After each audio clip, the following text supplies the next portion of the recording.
Hey guys! Hello! Hi. Hi. Welcome. How's it going? Good, how you doing? Welcome. Good. Good job, guys. I hope you're doing well. How's everybody in the chat? Thank you for joining us for Don't Worry Wednesday. So nice to be here. So good to be here.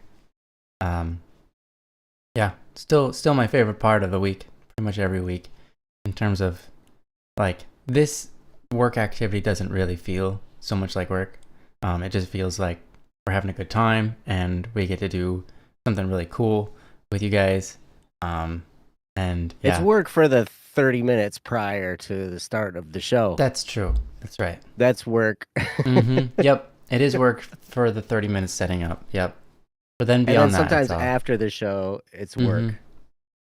Yeah. But during the show, it's awesome. But hanging out with you guys is like awesome. Yeah, fantastic. Whoa, hello. Hi, Kawaii Soso. I hope you're doing awesome. I hope all of you guys are doing awesome. Yeah. So this is Don't Worry Wednesday. This is the show where we talk about whatever is on your mind, whatever problems and struggles you go through. You know, in this life, we all encounter those, and it's nice to have a little bit of encouragement, some friendship, and some help getting through it. Sometimes you don't really need that help, but having an extra perspective or a little bit more encouragement can go a really long way. And that's what we're here to do. We aren't professional psychologists or anything along those lines, but we can give you our own life experiences and our own ways that we've gotten through things. Not that it's going to work for you, but it might at least help in some way.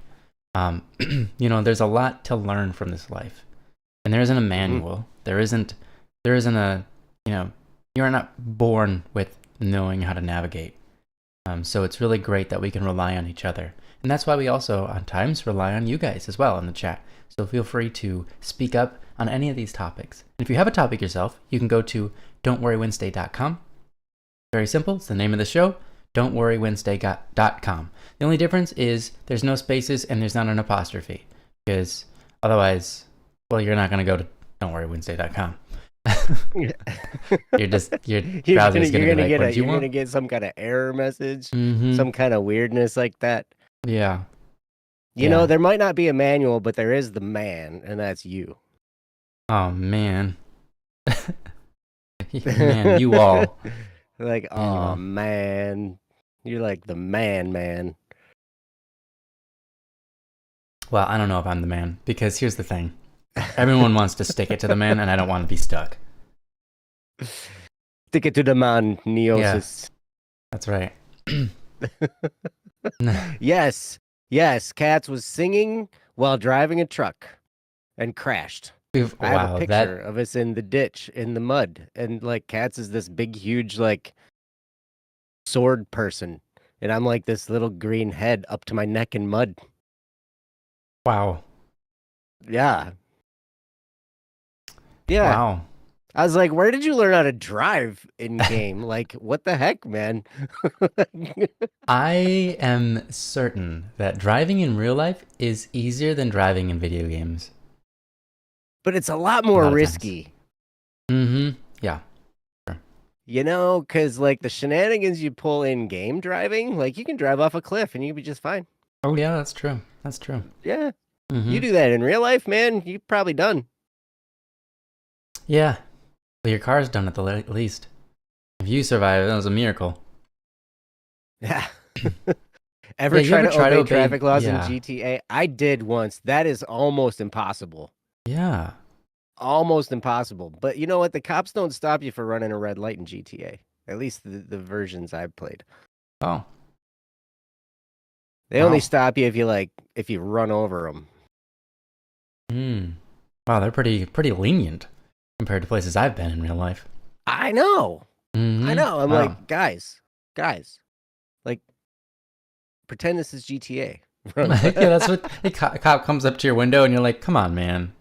Just play some GTA. Let it get with it, man.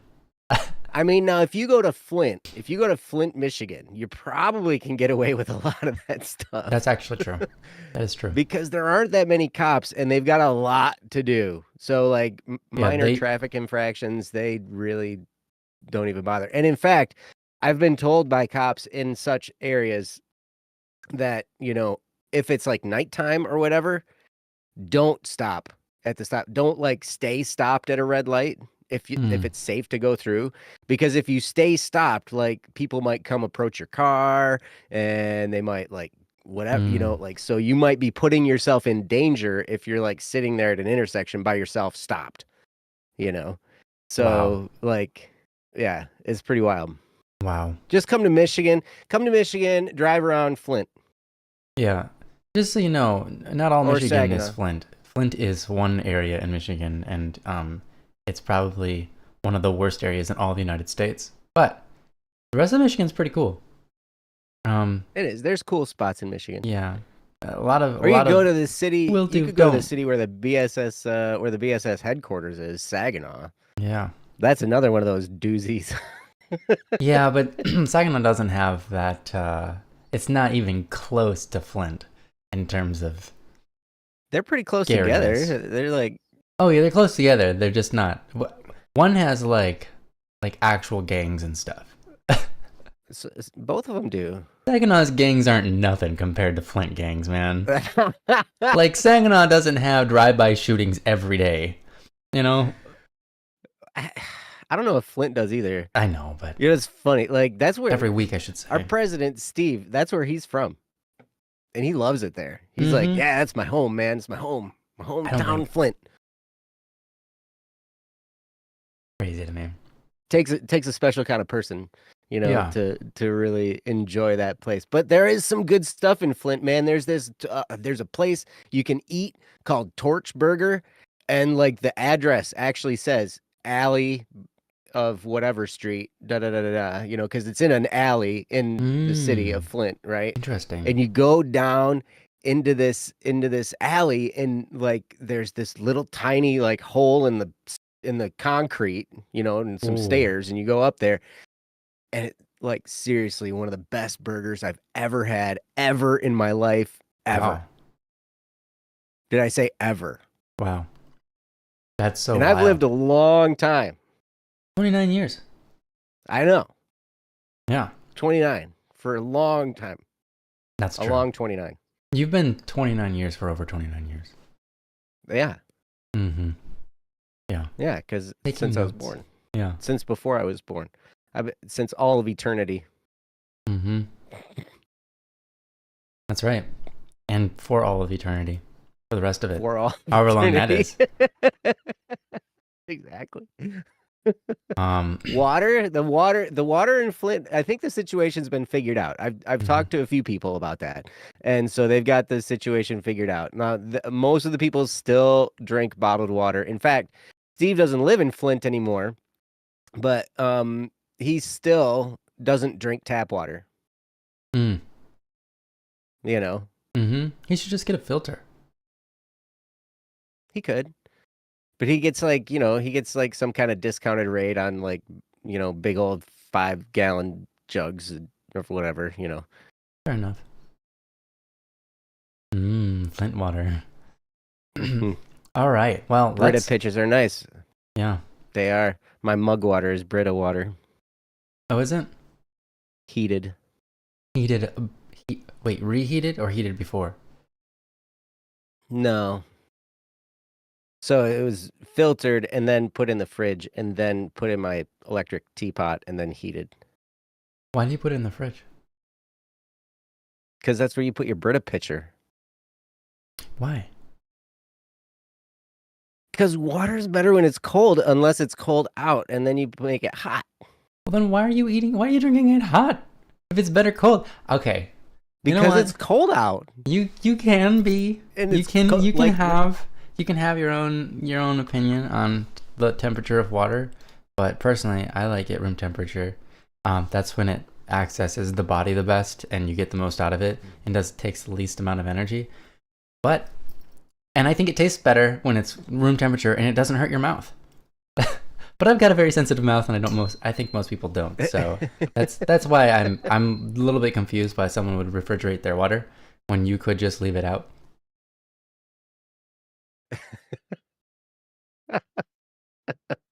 Man, you are getting called out. Yeah, and some people like to put ice in their water. I don't know if your theory works there. What? If you ever tried boiling water, if you get tired of boiling water for pasta, boil a bunch of water at once and freeze it for later. With the pasta in it or no? I don't. I'm guessing without. That's hilarious. That's hilarious, cats. I mean, it'll great keep recommendation. it. You know, it'll keep it.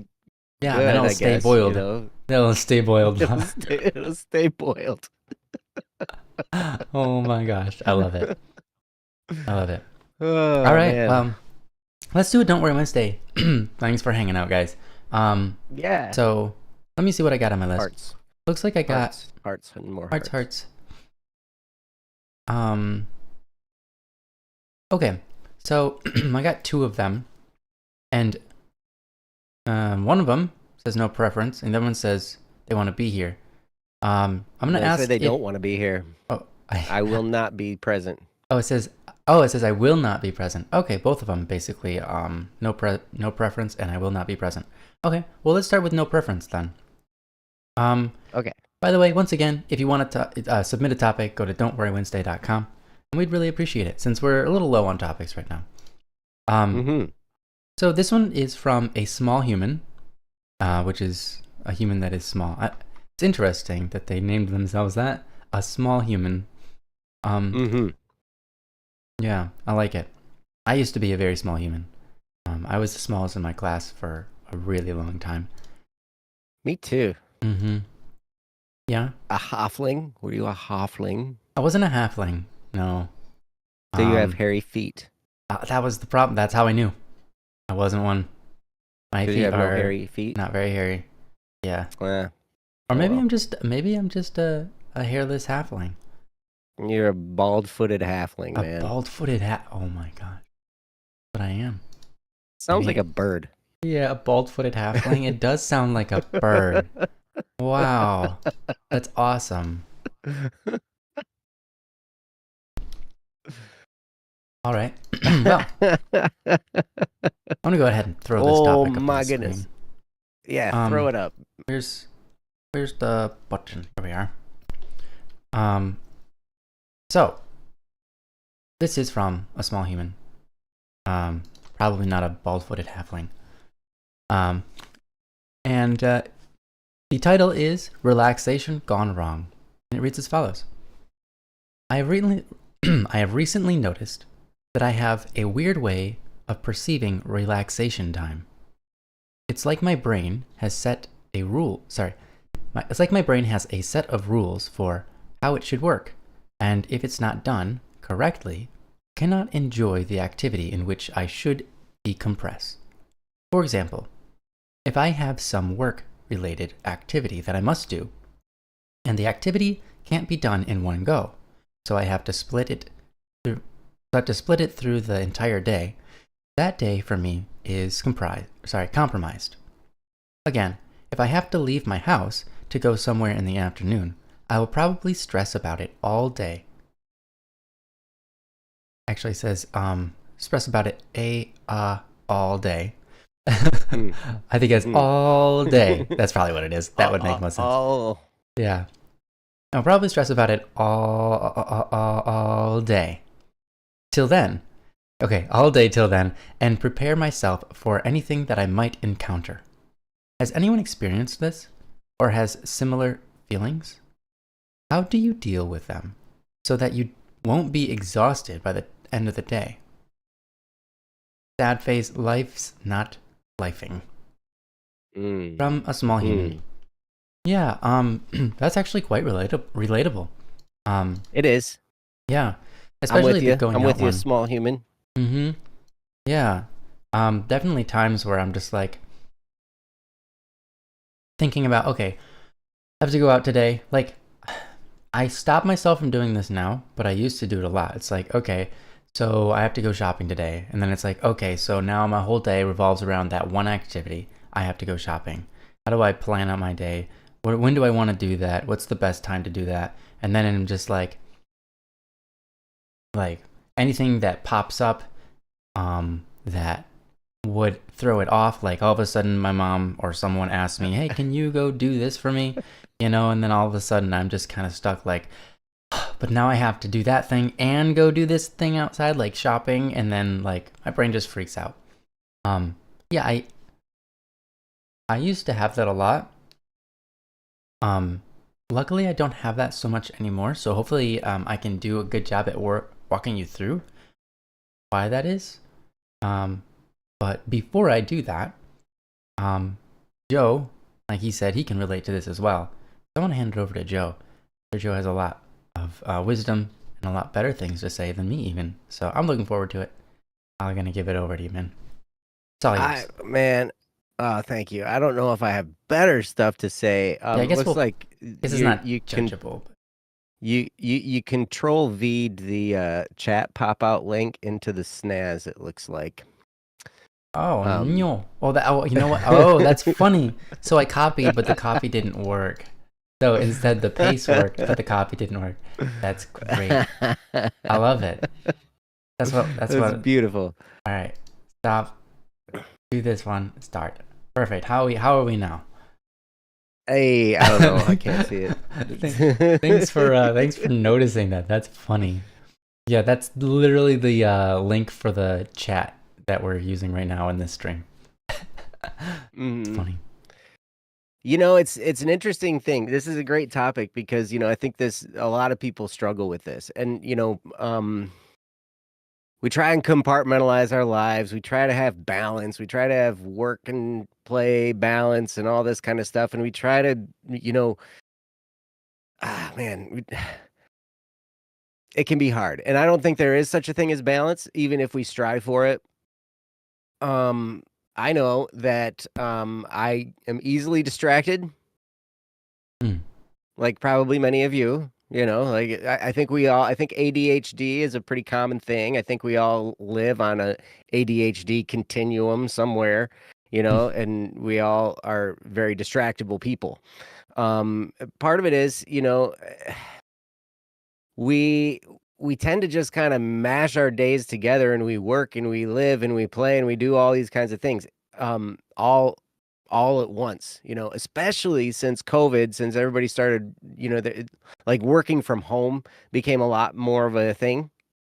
And so like when we're working from home, we've got home stuff going on and work stuff going on. And, like I sit at this computer where I do my work. And I also sit at this computer and I play games with people. And I also sit at this computer and I hang out with people. And I sit at this computer and, then do more work. And I, like this is basically, I get up out of my bed. I come out here and I sit down and, start working and work for a while and then message some people. And then, then I'll work for a little longer. Maybe I'll get something to eat, grab some coffee, whatever. And my whole day is kind of like in this little mishmash of getting things done and also, hanging out with people and doing things that I feel like I want to do. But the problem is it's hard to devote ourselves to one thing or the other without getting pulled in the other direction. Does that make sense? So like, it's hard to devote ourselves to work without thinking about, relaxing. It's hard to relax without thinking about working. And vacations, a lot of times people take their laptop computer with them on vacation so they can get a few things done or do some emails while they're on vacation. But then like, what's the point of the vacation? You didn't unplug from what you were doing in order to do that. So I remember hearing a guy say one time, this was way back a while ago when things when you would go to a workplace and then you would come home from a workplace, and he figured this out when he was in school, when he was in college, and he would go and work really, really, really, really hard Monday through Friday. and he would just focus on work, and he had no nightlife or anything. He wouldn't go out with his friends after in the evenings or anything like that. It was just he devoted himself to work Monday through Friday.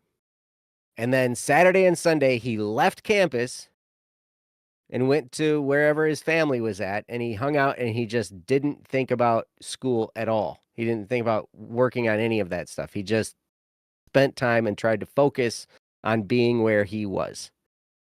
And I think that's probably one of the biggest keys. I've had to learn to take my life 1 hour at a time.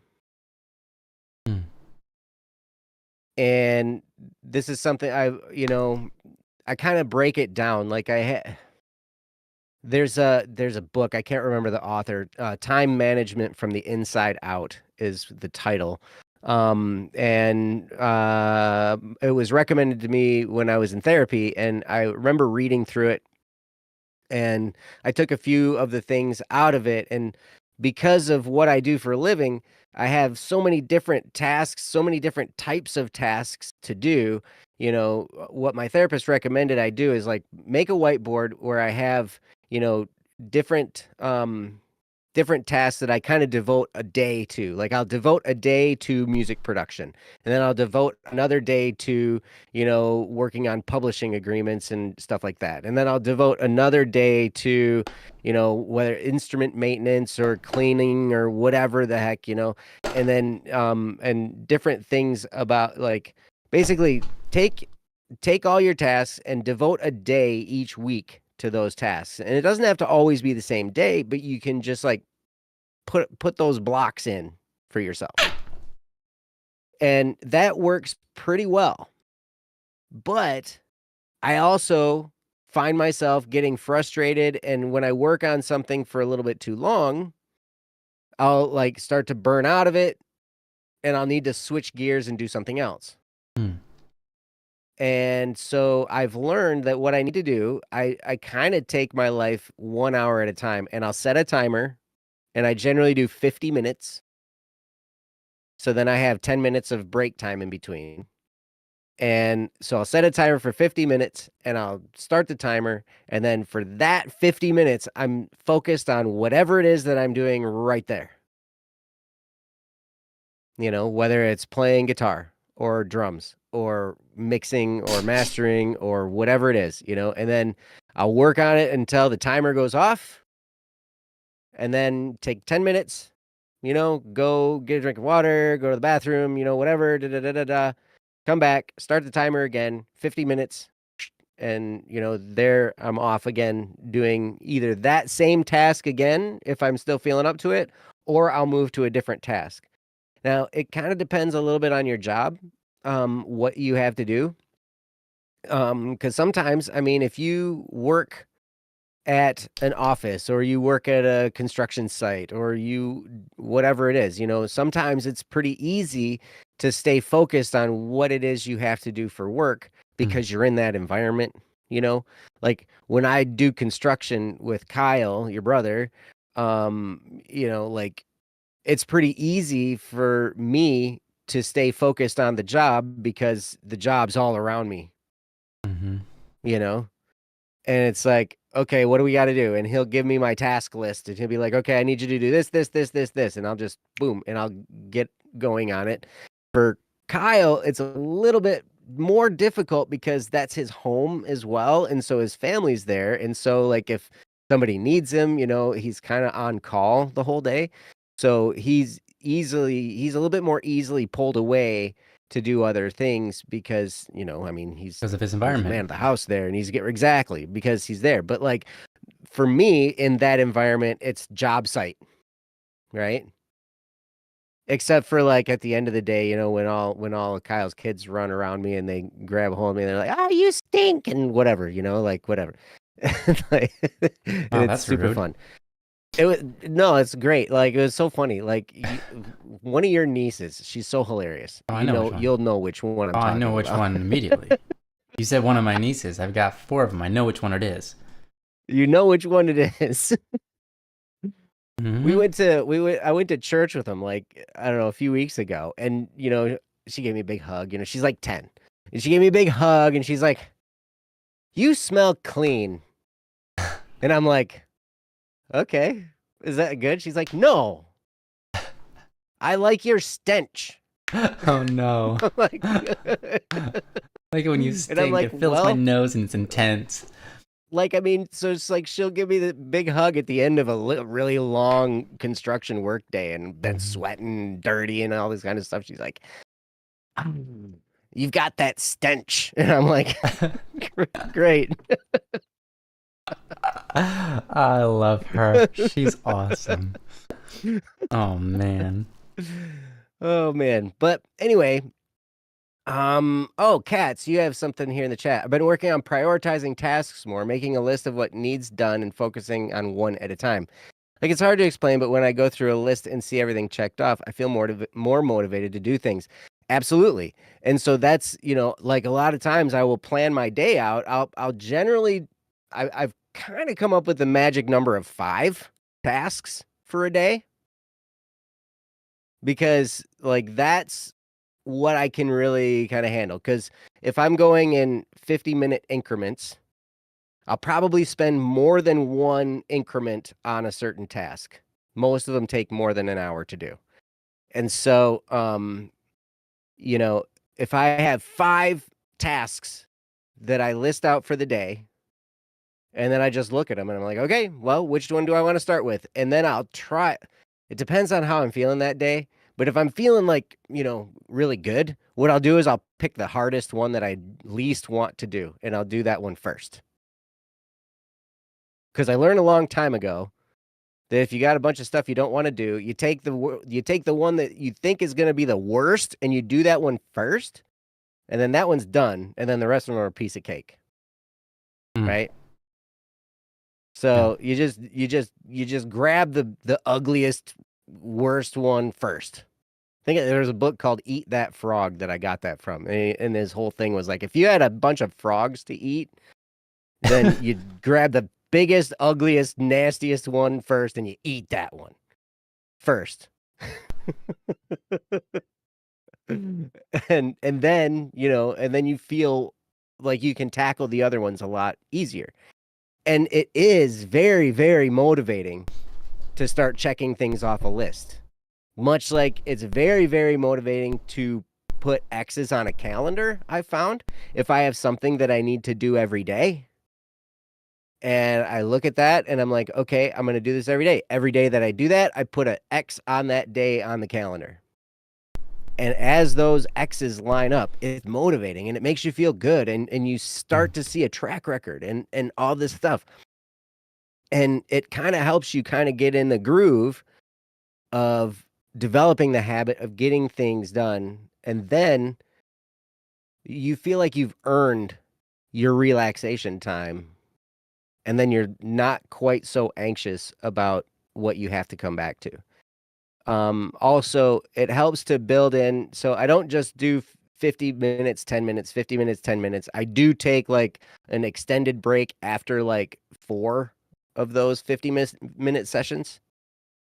Like I'll take an hour, and just chill, eat some lunch, whatever, read, play, whatever I need to do, because play is important. If all we do is work and work and work and work, we become curmudgeons. Our life is very, very unsatisfying.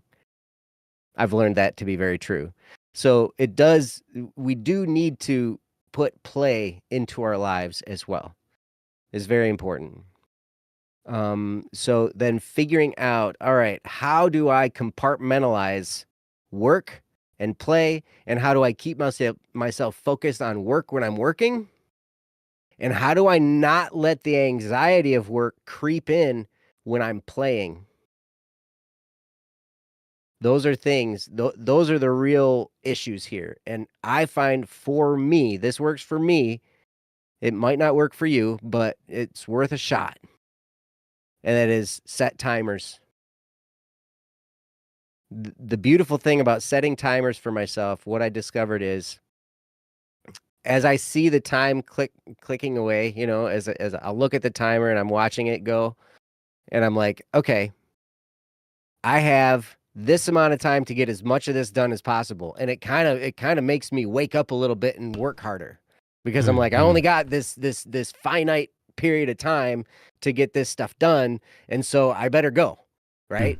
And it helps kind of keep my mind focused. The other thing is if it's not a fun task or whatever, then I know there's a limit to it. It's not going to last forever. So that timer's going to go off, and then I'm going to be done. At least for that period of time, right? And then I can take a break. But anyway, so that's been a real big help for me. Like, kind of prioritizing tasks, you know, listing some stuff out, and then working from timers has been hugely important. And then that helps me focus on work when I'm working. When I know that I've gotten stuff done and I've focused on work and done a good job, then when I'm playing, I'm much more relaxed, and I'm much more, you know, it's like, it's much more rewarding to play at that point. Does that make sense? Mm-hmm.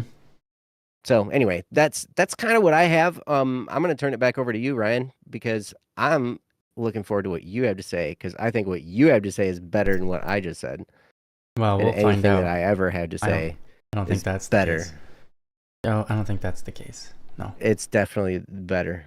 Oh, okay. Well, cool. Thanks. You're welcome. I'll let a small human be the judge of that. Well, any small human, that, you know, whatever. Yeah. So I've got a couple of things on this. I think a lot of it obviously has to do with perspective, and of course it is. You know, mainly what you're saying here is you can't enjoy your decompression. You can't enjoy your time that you've set aside to just play, or just relax, or you know, lay down, read a book, whatever it is. You know, you can't, you don't find yourself able to enjoy it. So, it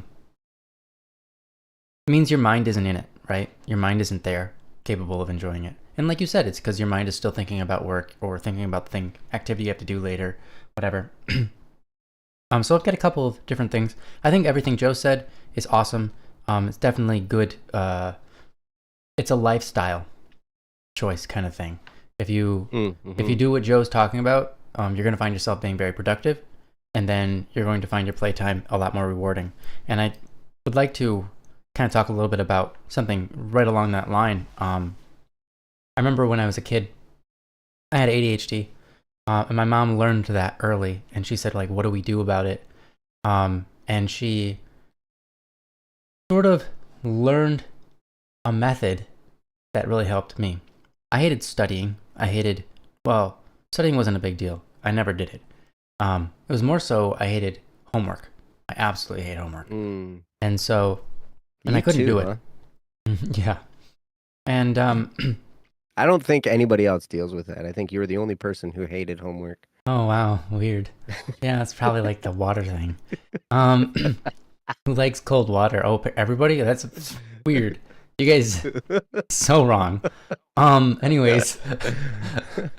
No, and I had a really hard time with learning how to read, learning how to spell, and that sort of thing. I had a really difficult time with that. So my mom, what she did, she said, here's your work that you have to do, and here's your reward. And she would put down like a Swiss cake roll or something on the table, or some kind of, it's like a couple of cookies or whatever. And that was my relax, right? That was my decompression. That was my enjoyment that I could have. And I tell you, when you put like rewards down in front of yourself and say, I've got this project to do, I have to finish this much before I can have this amount of reward. I have to finish the rest of my work before I can have the rest of the reward, right? So you're like, finish half of it, I'll have half the cookies. Finish the rest of it, have the rest of the cookies. You know, when you do stuff like that, it sets your mind up for, like, literally, it's like one of the best things you can do, because you're playing into your mind. Like, how do you train a dog? You train a dog by giving it rewards based on its actions and scolding it based on its other actions, right? But you train a dog like when you're like, okay, I want to teach it a new trick. You show it the trick, you help it do it, and whenever it does it right, you give a reward. And eventually the dog will be trained on how to do that activity because it's like its brain connects certain circuitry and subconscious thoughts to be incredibly effective at memorizing this new task. And so what you can do for yourself is recognize you are also an animal. You are a creature of this world that can be trained in the same way. But the amazing thing is, unlike a dog, you can do it for yourself. So one thing I would recommend is setting up that reward system. Because one thing it does, and you don't want to rely on this system forever. You don't. You want to be able to eventually get over this system. But what it does is it teaches you some self-control. And self-control, while you might think it doesn't have much to do with this topic, it has a lot to do with this topic. Because I think one of the reasons that we can't enjoy our relaxation time is because we don't have control over our minds and how they're getting worked up over things we have to do later, or the things we haven't finished yet, or things like that, right? So setting up some rewards like cookies, or I'll do this work for an hour and I'll play a game for half an hour, whatever it is, right? If you can do that, you can set up that system for yourself. You'll find yourself having a stronger control over a lot of your life, not just in work, but even in relaxation, even in just daily tasks that, yeah, just everything. And so I think it's a very good system. So what Joe was saying, I would say is spot on. And another way you can another thing you can incorporate into it is just a reward system. Keep that in mind. You can be excited to do your work if you know that after you're done, you get something special.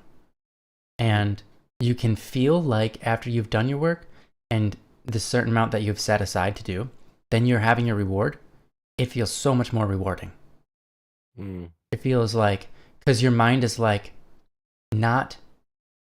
peace.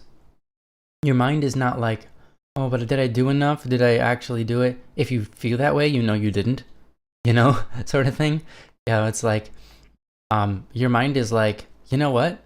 I did the thing, and I said I would have this, and now I'm having this. This feels right. This feels like I did exactly what I set myself up to do. I feel awesome. And so you can really enjoy the reward that you've given yourself. Feels great. So I would really recommend that strategy. One problem with it is that if it becomes a habit, if it becomes the only way you can work, then it will bite you in the butt, right? Because then, the reality of the world is you don't always get a reward for everything you do, right? And so don't train yourself to think that you're going to. And also, you aren't always going to be able to set up a situation where you can program in relaxed time so that you can enjoy it because you did other work. Sometimes you're just going to have relaxed time and no work, but that you can actually do. A lot of it too is we have to, and I guess this other part is the other thing I have to say.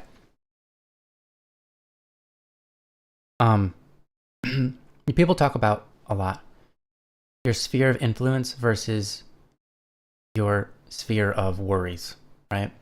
And you worry a lot and you concentrate a lot. You spend a lot more time on things you cannot change. And you use mental energy for it. When you can't even do anything in it, and you're wasting away. You're making yourself stressed out for stuff you can't do anything about. Great examples are you watch a lot of politics and it gets you going, or something happens in your immediate family and you just like, it has nothing to do with you, but it's the drama, right? Or even something as simple as, I have to go to the doctor's later. Thank you for that example, Kwai Sosu. It's like, yeah, okay, but you have to go. Like, it's your time, you should go to the doctor's. Can you technically do something about that? Yes. Does worrying do anything? No. Because you're just going to go anyways. So it's like I would take I think I would take the sphere of influence versus the sphere of worry sort of thing. That's not how people term it, but there's another way that people say it that's a little bit more catchy. But regardless, you get what I'm talking about. I would take it a step further and say, obviously this is Don't Worry Wednesday. Worrying about things that aren't going to change because you worry about them literally just aren't worth worrying about. It's better to just step up to the plate and act. If you can learn to improvise and enjoy improvisation, you will go through life a lot happier. And what I mean by that is like, so let's use the example by going to the doctors, right? You have to go to the doctors. You don't know what's going to happen there. You don't know what kind of results you're going to get. You don't know anything. You don't know what kind of doctor the person you're going to meet is. Maybe you have some social anxiety. Maybe you're not good at dealing with people. Maybe that's why you really don't want to go. Maybe you're currently sick and you're worried that it's something really big, whatever it is, right? So you got these worries. But you recognize at this moment, you can't do anything about the doctor thing. Who knows what kind of person he is? But if you trust in yourself to be able to navigate it, you won't have those worries. So how do you trust in yourself? Just learn to improvise a little bit more. Just encounter those things a little bit more often that set you up for like, oh, I wasn't expecting to meet someone like that today. How did I deal with dealing with them? And getting into those scenarios will help you learn how to just navigate those things. I remember I used to be so scared that I couldn't even make a call to a pizza place, right? To order pizza. Because I was like, I'm supposed to know what I want. I'm supposed to like tell them my address. I'm supposed to like, how do I get them to the point where they know I am buying pizza? And like, what kind of size do I need? And I have all these questions and I'm sitting here deliberating over things that the only thing I can learn is my address because I go outside. I'm like, okay, it's outside. Okay, this is my address. Okay, got it. I'll write it down on a piece of paper. The rest, it's like, I'm freaking out, but my mom made me do it. So I called up and I'm like, but before I did, I was like, you know what I realized? I realized I can just ask questions. I bet you I'm not the first time that anyone's called a pizza place for the first time not knowing what to do. And so I called them up and I'm like, hey, this is the first time I'm ordering a pizza. And they're like, okay, great. So, here's a question. How many people are you serving? And I'm like, okay, we got my brother, me, his friend. So 3 people. And he's like, okay, 3 people. All right, I'll put you down for whatever he put me down for. And he's like, do you want any toppings on it? Like pepperoni, he went through a whole list and I was like, I want this one and this one. And he's like, perfect. Okay. That's great. Now I'm just going to come to your door in a couple of minutes now. It's going to be about a half an hour. And yeah, once I get there, you'll just have to pay me in cash for this amount. And I was like, okay. It was that easy? And he's like, yep, that easy. I'm like, thank you. Right? All I had to do was ask questions. All I had to do was be honest and tell him, hey, like, this is my first time. I don't know what I'm doing here. That's improvisation to some degree, right? That's literally just living in that moment going, hey, help me out with this. Or, hey, this is my first time here. And that was a big step forward for me, right? Was I still scared to call pizza places? Sure, a little bit, but only out of habit. Only out of habit of being scared before. And that's just an emotional reaction. It has no truth in reality. It's just what I'm feeling, right? And over time, as time passed and I did it more and more, that emotion changed. That emotion went away of feeling scared to call a pizza place. It just was like, oh yeah, just call them up. That's not a big deal. What's the big deal? Just call them up, right? That attitude only came from a place of doing it and learning to get over that emotion over time. So when it comes to relaxing, when you've got all this stuff going on in your world around you, and it's eating at you and it's taking up your time, your thoughts, it's stressing you out, and so you can't relax. You're relaxing, and all this other stuff is taking you away from your relaxing time. What I would suggest is, I know this is harder than it sounds, but literally stop worrying about the things that you can't do anything about, and things you can do anything about. Recognize what those are and put those to the side, because you can do them later. If you can't do them later and it's urgent, well then just do it. But most of the time it's like, okay, I can do that later. Right now it's time to relax. And I know that's like, how do you just do that? Just do it. I know, you literally spend a moment in your brain and you go, okay, I'm going to think about the things that do not matter. And just say, I literally can't do anything about him. Whatever. Now, does that always work? No. But the more you do it, the better you get at it. And the more you recognize, I think it's kind of like a value thing. The more you value the things you can actually do in the world over the things you have nothing to do with, the easier it is to let go of the stuff that you have nothing to do with. The easier it is to let go of the things that okay, I can't even do anything about that right at this moment. Maybe later, but right at this moment, what's done is done. I'm gonna enjoy myself, right? So kind of getting your values set up right. Joe was talking about prioritization. Prioritization. There we go. Yes. Joe was talking about setting your priorities straight. That's what that is. It's going through your brain and cataloging those different things. It's going, what's valuable? And you have to recognize that nothing you can change. None of the things that are in your sphere, none of the things that are outside of your sphere of influence, none of the things that are outside of your sphere of influence should be high up in your value range, right? So that you don't have to worry about them because they're not valuable. So things like, who's going to be the president? Maybe you're freaking out about that because the news has gotten you freaked out. The people around you are talking about it. They're all freaking out. And the reality is, America is kind of fine. Is it going downhill? Possibly. Is it going uphill in other ways? Possibly. But guess what? It still exists as a country, and it hasn't gone into shambles in such a way that it's the end of the world, right? And people can try to tell you that it has. People can tell you all day that it has, and you might even believe that it has. But if you look at it, you're like, wait a minute. Actually, today still feels the same as yesterday, which feels the same as the day before.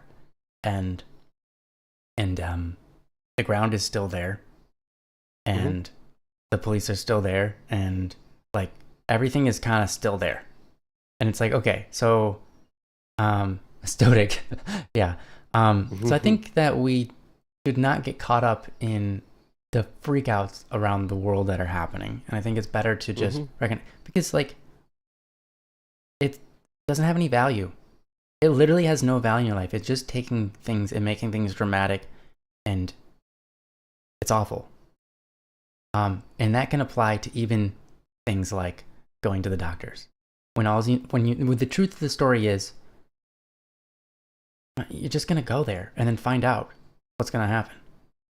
Be okay with that. Be okay with that. You're just gonna go there and find out what happens. And that's the thing with all your work. You're just gonna go through it and find out what happens. With your work, you don't know what your day is gonna look like. You've got this, that, other thing to do. Just go there and find out what happens. But there's no reason to stress about it now because you're not there yet. So learning to be okay with the unknown learning to be okay with not having control is a huge thing. And so what's interesting about learning self-control is that it also helps you learn to let go of things you don't control. And there's a lot that you don't control. It's 99% of a life. And so if you're upset about what you can't control because your mind is freaking out about it, so much so that you can't relax, and I'm not saying that's your condition, but it's a possibility, so I'm talking about it. Your brain needs a reality check just to go, you know what? The reality is, I don't control 99% of the things that happen in this world. Oh, not even 99% of the things that happen in my life. Maybe not even 99% of my own thoughts. I have control. I can practice self-control. I can choose things. I can choose to think about different things. I can choose to do math or physics or whatever in my brain. I can do those things. But there are times that I have random thoughts that wasn't like I made that choice. There are times where my body does things that I'm like, I didn't tell it to do that. What the heck was that? There are times when just things in life happen. Like, oh, this paper was due today? The teacher said it was due 2 days from now. What happened? You know, it's like, that's nothing you control. Now all of a sudden you've got a mess on your hand. Like that happens almost every day. Every day something happens unexpected and now you got a mess on your hands. But if you're freaked out about that, you just have to remind your brain like that's actually normal and that's okay and that's good. It's good. You don't want to be in a position where you control every part of your life, because you wouldn't have ended up where you are today. And you wouldn't end up being the best version of yourself. Because if you controlled everything, you wouldn't know how many blind spots you have that need to be fixed.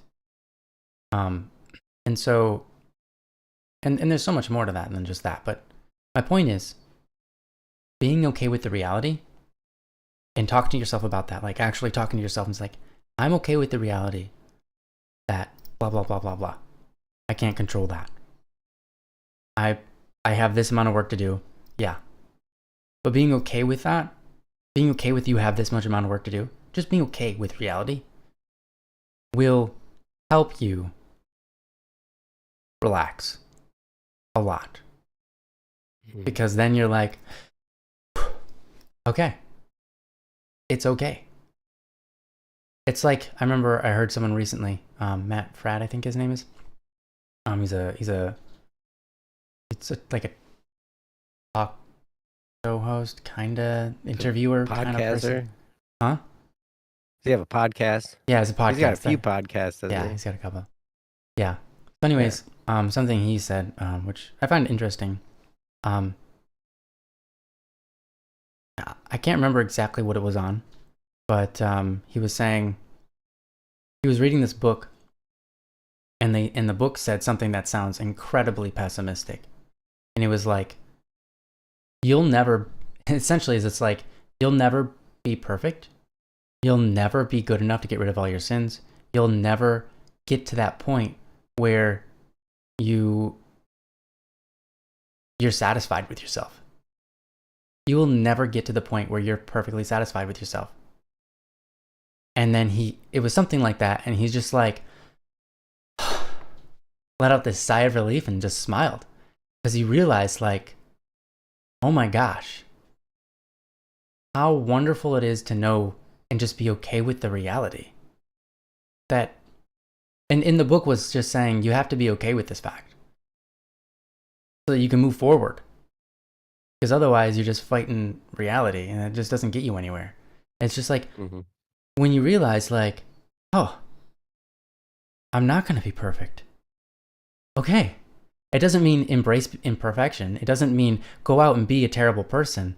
No, it's just like you are holding the bar on yourself so high that you have snuffed yourself out from being able to do stuff, to being able to perform. So, being able to just recognize, like, I can't do it all. And that's okay. Because I was not made to do it all. The world will go on even if I don't do it all. The world will make up for where I lack eventually. Like, the world is going to be okay. And I'm going to be okay. And the fact of the matter is, I'm never going to be so capable that I'll never have problems again. The reality is that I'm always going to have these problems. And to just be okay with that, to be like, okay, I'll encounter them when they come, is so much of relief. Because then you don't have to sit there and go, like, you don't have to sit there and expect eventually you'll be perfect. Eventually you will have everything in your life set up perfectly, everything perfectly in balance, everything, in your mind working perfectly, going, oh yeah, I can concentrate on this now, I can concentrate on that now. That might never happen. And you should be okay with that. Because who you are is infinitely valuable regardless of all those little problems. And who you are is the main thing. And that is something that's a work in progress. And all of these other things, they matter, but it doesn't snuff you out.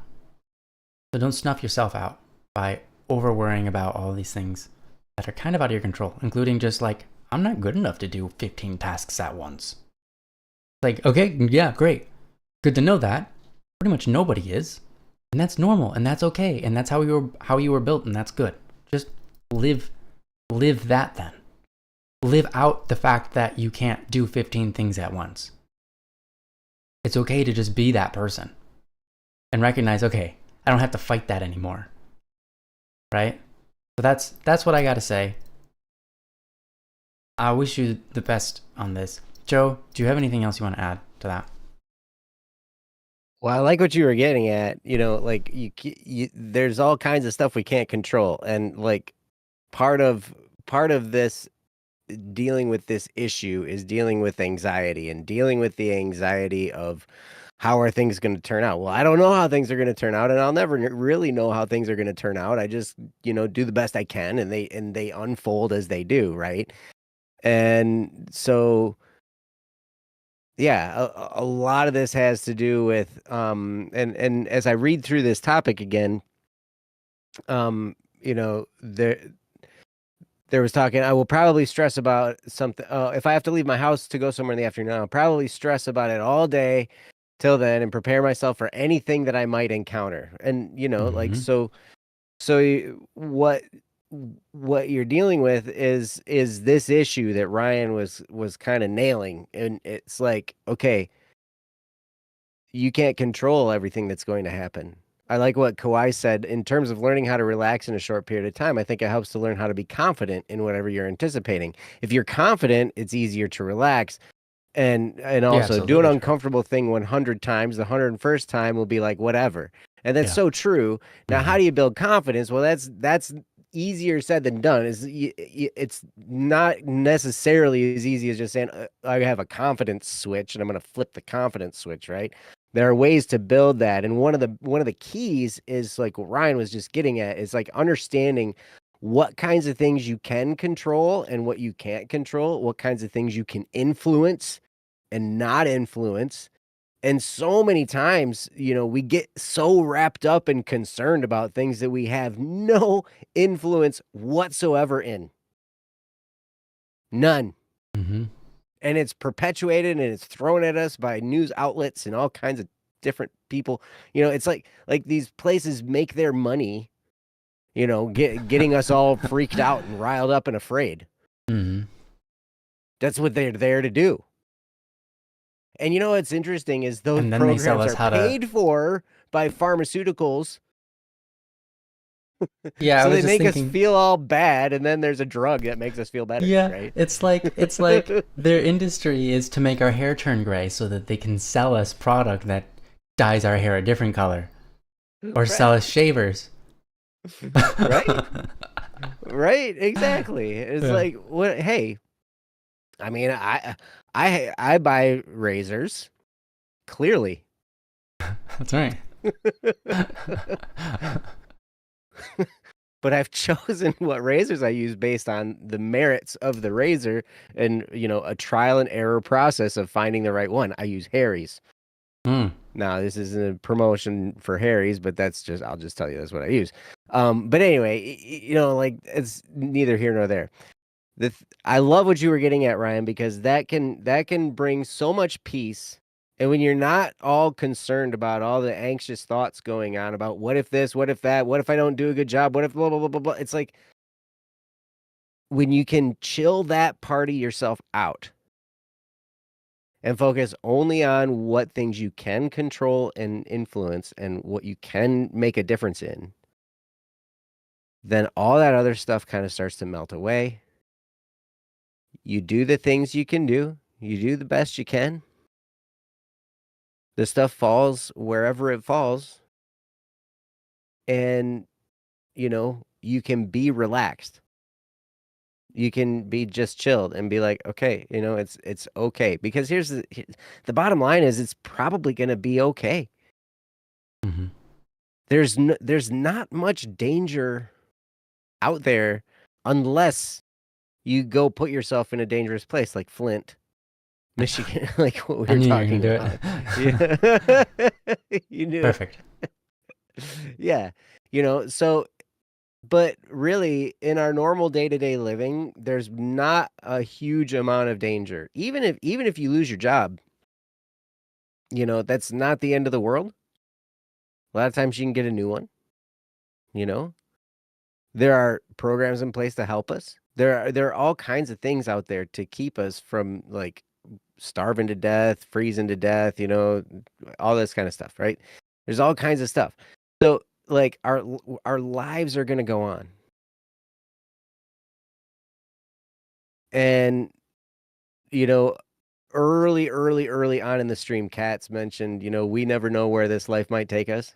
That's the song that you wrote for Criminal Idol series, We don't know. Because just around the corner might be something really, really awesome that we didn't expect. Or really, really hard that we didn't expect. That we never know. So it's okay. But we don't know what's coming. We can't do anything about the past. The only thing we have is now. Now is where eternity touches the present. I remember somebody saying that, and I was like, ooh, that's really good, because like this is where everything is now. Right now. What I just said is in the past now. All I have is now, and I'm thinking of things to say, but most of the time when I talk on this show, I just kind of like draw off of some experiences and I don't really necessarily plan what I'm going to say. I just kind of say stuff, and my brain kind of takes me places and my mouth goes in all kinds of weird directions. Sometimes it's weird, but all we have is right now. And what am I doing right now? Well, right now I'm doing Don't Worry Wednesday. When I get done with Don't Worry Wednesday, I'm not sure what I'm going to do. I'm going to probably talk to Ryan for a little while, and probably go to bed not too long after that, and then tomorrow I have plans of what I plan to do, but, something might happen and things might change and who knows? So it's just when you can kind of just get yourself to relax and understand that no matter what comes your way, you're going to be okay. Things are going to be okay. That's a big step. And then when you can learn to live in the moment and not be bombarded with your own anxiety, it's a lot easier to focus and stay on task when you're working. And it's a lot easier to focus and enjoy yourself while you're relaxing or while you're playing. And both of those components are required for a satisfying existence. If we just relax all the time, it gets boring and everything gets mundane and we got to be doing something. But if all we do is work, and we don't rest, then that leads to stress, burnout, all kinds of stuff. Like it's not good. There needs to be both in there. But when we're doing them, try and live in that present. Try and live in what you're doing. Try and be where you are right now. Whatever it is that you're doing, whether it's working or playing. And if you can start to do that and catch yourself, catch your anxious mind, because I have an anxious mind and I have to learn to rewire it and I have to do all kinds of stuff in order to fix it. But part of the process is catching myself when I'm having those anxious moments of my mind is drifting, I'm doing something, but I'm not focused because I'm focused on what I'm going to be doing later or what possibly could happen later, all this kind of other stuff. As soon as I can catch myself, then I can be like, okay, rein myself back in. What am I about right now in this moment? And to be quite honest, that's why, I refer back to setting timers. When I see that timer going, that's like an anchor for me to what it is that I'm doing. So I see the timer and I'm like, yep. As soon as I see that time ticking, then I'm like, oh yeah, that's what I'm doing. I remember what I'm doing, and then I can refocus really easy. It kind of like anchors me in place. As my mind starts to drift away and I start to think about other things and I start to get anxious, then nope. Right now is the time for me to be doing this task. And I can refocus. But I don't know. That's all I got. And hopefully that was helpful. Yeah. But yeah, this is a very relatable topic. I understand this struggle very, very well. And I've been in this struggle a lot over my life. So yeah. Back to you, Ryan. Yeah, I just want to say one thing. It's right along the lines with what Joe was just saying. A lot of it. Peace is really important. And if you want to relax, obviously being at peace is helpful. But peace is a hard thing for a lot of people. And so I just want to tell you about peace. When your conscience is fighting with you, with like, oh, you should be doing this. I'm not in the right place at the right time. You're not at peace, right? Let me tell you the most incredible feeling of peace. And I'm a person that happens to be at ease most of the time. It's easy for me to be at peace, but only because of some ways that I've wired my mind. But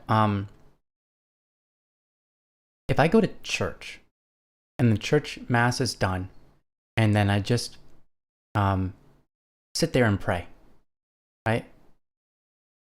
It can wash over me with a great amount of peace, because my brain is like, I am in the most important place I could be. I am exactly where I'm supposed to be at this moment in time. Because the thing that is most valuable in all the world is God. And the thing that is most invaluable in all of the world for me to do is spend time with God.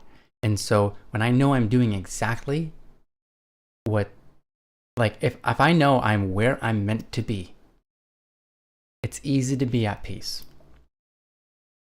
Because there's no conscience, there's no guilt thoughts. There's no well, what about that? What about that other thing? What about, I can just drop it all and be like, I'm here right now, and this is the most important thing. Now, maybe you're religious, maybe you're not. So it doesn't matter. My point is, when you set timers, like Joe was suggesting, or you do a rewards-based system, like I was suggesting, you can do both, by the way, you put yourself in a position where you're like, this is where I'm supposed to be at this moment. Where I'm supposed to be in life. This is what I have planned myself to do, whatever. This is where I'm supposed to be. And when you do that, it's a lot easier to be at peace. And so when you put a timer or you set in your schedule, relax. Right? And you're supposed to be there. Because you recognize that relaxing is incredibly valuable and it's important for you to do. It's healthy and it's good. And it will help you do your work later better, right? And so you're like, okay, I'm planning for being able to be more productive. I'm planning for having a healthier life. I'm planning for my brain to work better and in sync with itself and reality around me. I'm planning for all of these good benefits. What do I have to do?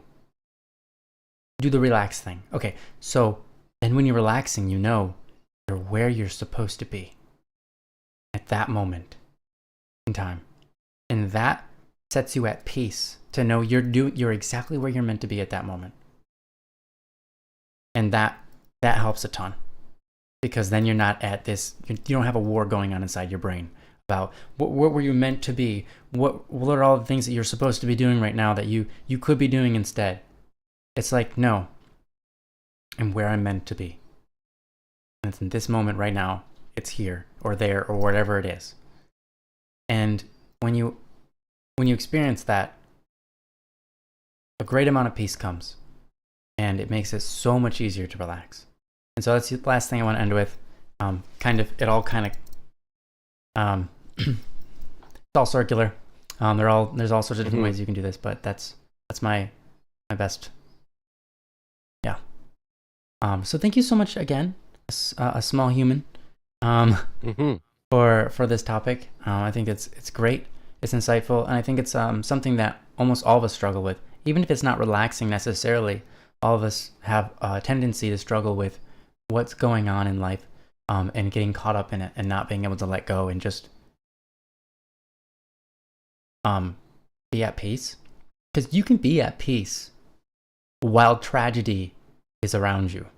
You can be surrounded by tragedy. You can be caught, like, it's affecting you, and you can still be at peace, knowing that you are where you're meant to be. You're doing the things that you are supposed to do. You are caught up in this moment for a reason, because you have influence over different things that can happen, and you can make it better, right? And that can be very fulfilling, and like, it can put you at peace. So yeah, anyways, I wish you the best. I hope that your relaxation, whether it's something we said or something you thought about while we were talking, because that definitely happens. Sometimes people have their own realizations just when the topic is at hand, and then they're kind of given time to think about it while another person talks. But yeah, I hope this was helpful. I hope it can really help you with your relaxation time and everything else in your life. So yeah, we appreciate you so much for the topic, and we thank you for just being with us. I know that you're maybe not in the chat right now, but yeah, hopefully you get to see this. Yeah. Hey, welcome, Hero. Long time no see. Hope you're doing awesome. Love you, man. Every time I see you, I'm like, oh my gosh, I love that guy. Welcome back, and maybe we're watching you. Oh. All right. Going to. Hey, we try and talk about things that are relevant. I think we're just trying to talk about the human experience. Yeah. Sure. And we're all experiencing things as humans, and sometimes we get caught up in all the stuff that the world throws at us, and that's not. But it's not our human experience. It's all the things that rile us up. Yeah. That's crazy. Yeah, it's kind of funny. Human experiences includes those things which are outside our own experience, and it's just like other people's experience and our experience experiencing those experiences.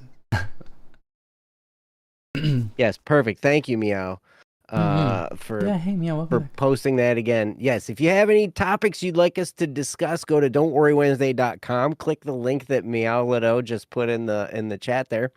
We'd be happy to do your topic. Just click the link, go to that website, click submit a topic, and fill it out. And we'll do it. Yeah. It'll be good. It'll be super good. It'll be so good. You won't even know. You won't even know how good it is. That's how good it will be. You won't even be able to know it. You won't even know until we do it. Until we do the topic, and then then Ryan will say all this wisdom, and then I'll fumble over my words and stuff. And then I'll fumble over my words and he'll say all this wisdom. We'll just go back and forth. Yeah. On that note, you want to go to the next topic? Yes, I think that's a great idea. Awesome. So, by the way, once again, if you have a topic, if that last topic made you think of anything in your life that you're like, hey, you know what, I'd like to have a little bit more perspective on this. Not that we're the know-it-all, but we can take a shot at it and just talk about it.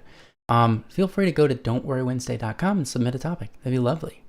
Don'tworrywednesday.com. Simple as that. Meowlado just put it in the chat, so you can click on that link. Thank you, Meowlado. By the way, you're awesome. You're so cool. We really appreciate you.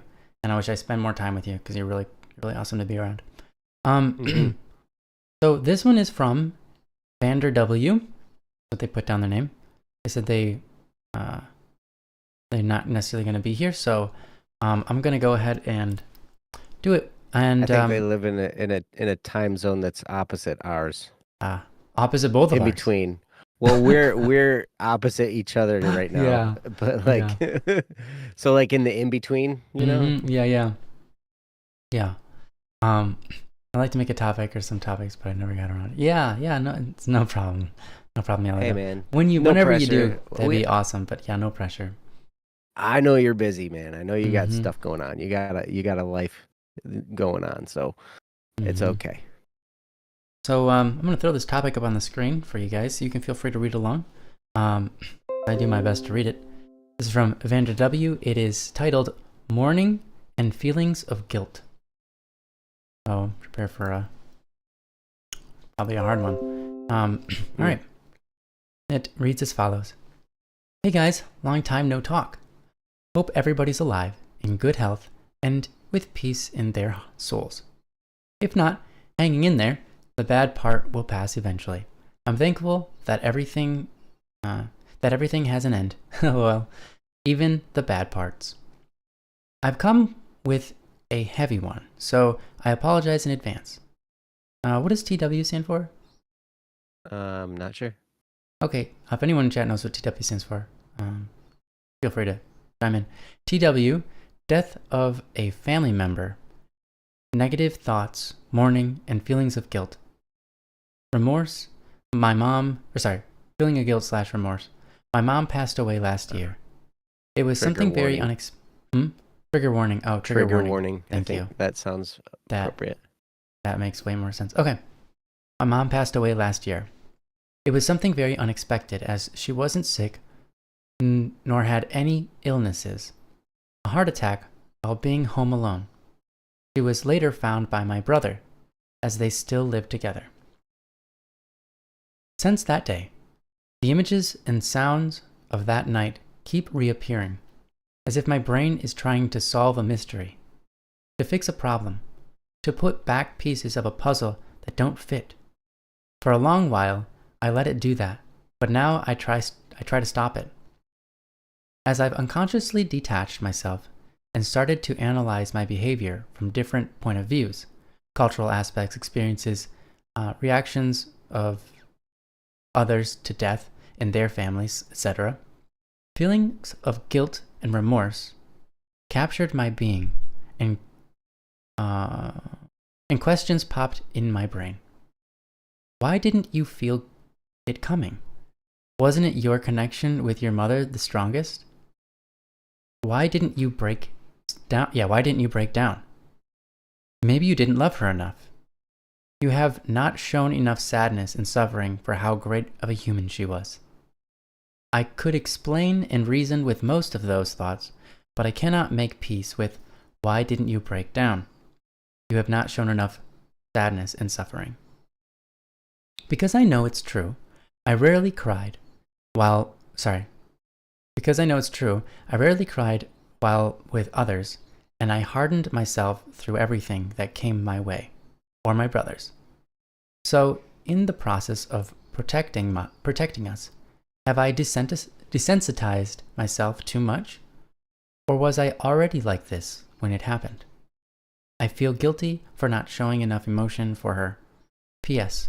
I believe that deep down I wanted to break, and now I feel it's too late. Thank you for listening. That's from Vander W. Yeah. Man. Yeah, there's a lot to unpack here. Thank you so much for sharing. I'm very sorry. I'm sorry for your loss. Sorry for all the troubles that have come from it. I know that it's not easy, and I definitely myself fear the day my mom passes. I mean, she's sounds horrible. So I feel for you, and hopefully we can do this topic justice. Obviously, we can never give as much value as a human being, right? In a single talk show, or podcast or whatever this is. But we can help maybe give you some different perspectives and help hopefully solve this guilt that you're feeling. I believe that we can, but I think it's up to you and your mind and how you deal with all this. There's a lot to be said on guilt, on this feeling, and how you reacted and all of that kind of stuff. And I just want to start out saying I don't think you did anything wrong.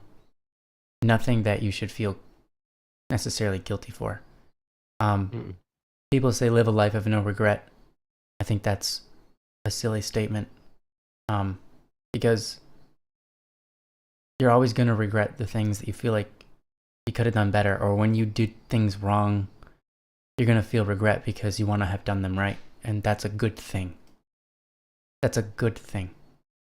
It's a good thing to have guilt, but I think there's some things about guilt that need some extra processing, and some extra judgments, and maybe we can give some perspective on it all. But I'm going to step out of the way first and just say that I feel for you, and I'm sorry, and I hope that it gets better from here, and I hope that we can do something, even if just so minor, one little tiny baby step forward. I hope that we can do that for you. But anyways, I'm going to give it over to Joe. Thank you. And I'm so sorry. Vander, I'm so sorry that you've experienced this loss. It's not easy. And I want to just reiterate, there's nothing wrong with you. There's nothing wrong with you. We process death in different ways as human beings, and I don't know. Maybe you're a lot like me. I never cry at funerals. Very rarely. Maybe a tear or two once in a while. I've been to lots of funerals. I've had people die, older people die, younger people die, all kinds of stuff. And I've been to all kinds of funerals for all kinds of people, right? And they're kind of surreal because all around me, there's people weeping and crying and going and like losing all their cookies and everything like that. And like, I'm just sitting there. And I'm like, like I kind of have this mentality. Well, hey, people die. And, and maybe that's, maybe I'm just an insensitive jerk. I don't know. I'd like to think that I'm not, because I'm pretty empathetic, when it comes to my friends and when I'm around people and, like when people are sharing with me and all those kinds of stuff, I listen, I pay attention and, I care and I'm a pretty caring person. But man, when it comes to death, it's a weird thing. Like I'm very unemotional when it comes to death and funerals and stuff like that, because I don't know, it's a path every single one of us takes. Every single one of us. And really, we just change form. We still have our life force, energy, whatever, right? It just changes. And that's, that's my religious belief. And honestly, it goes beyond religion. I think, like because energy can neither be created nor destroyed, right? Isn't that a law of physics? Yeah. It just changes state. Yeah. And so, like, really, these people, while they're not physically with us anymore, they're still with us. Like their energy, their force, there's something. There's still their memories are still with us. We still remember what they gave us. Excuse me, throughout our lives, all this kind of stuff. And I don't know. I go to a funeral and it's weird because I think it took me a long time to come to grips with this because at first I just felt so out of place because I wasn't emotional and I wasn't crying and I wasn't like losing it. And I'm almost thinking that maybe I'm there to kind of be some solid ground for people who are having a really, really big struggle at a funeral. Maybe that's the reason that I was given this personality trait, this viewpoint on life and death and all this kind of stuff. And, so I can relate to your not, what, how did you put it? Why didn't you break down? You haven't shown enough sadness and suffering. Like I remember all having those feelings and thoughts like why am I not breaking down and crying? Why am I not showing all this sadness and pain and all this kind of stuff? And it's always been the same.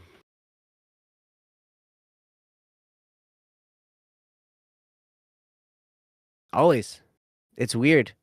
And so I feel like maybe I'm there. Maybe I'm there to be something solid for the people that are really having a struggle. And I don't know. It's wild. Kawhi says it's never too late to break. Feel free to fall into warm memories. And I can't read the other word because the heart's in the way. And cry. It will help you. Heart's in the way for me too. Yeah. In the way. I know, right? Like something needs to happen with that little button, but whatever. Anyway, it's true. It is healing to cry. It is healing to go through those emotions. And it's okay to. And you will on your own time. And sometimes they hit you unexpectedly. I'm also a person like it's so funny because at a funeral I'm like totally fine and whatever, and just like sitting there. I'm just there, right? But like other times I'm like weeping on my bed and unable to do anything, right? If you've been to Don't Worry Wednesday at all in the last 2 years, you've probably heard a story of me crying, right? Like because there were, life hits us in weird ways. And it's not that I'm unemotional. It's just that in this context, it doesn't affect me the same as it affects most of the people that I see around me. And I don't know. So I've learned that it's okay. It's okay to be who you are. It's okay to process grief and death and all these things. It's okay to process these things just how you are doing it. It's okay. Because we all do this differently. Every single one of us. It's a very personal experience for each one of us. And it's okay. There's nothing wrong with you. You said something about why didn't you feel it coming? Wasn't your connection with your mother the strongest? But it was an unexpected, out of the blue heart attack from what you were saying there.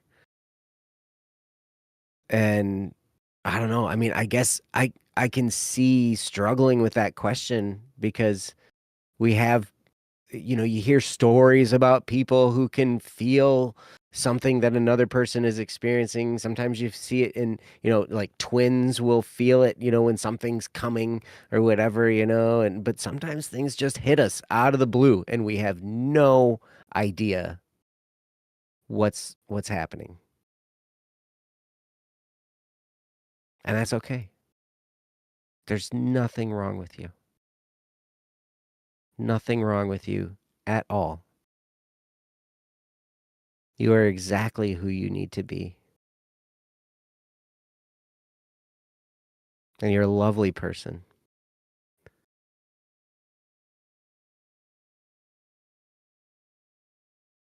So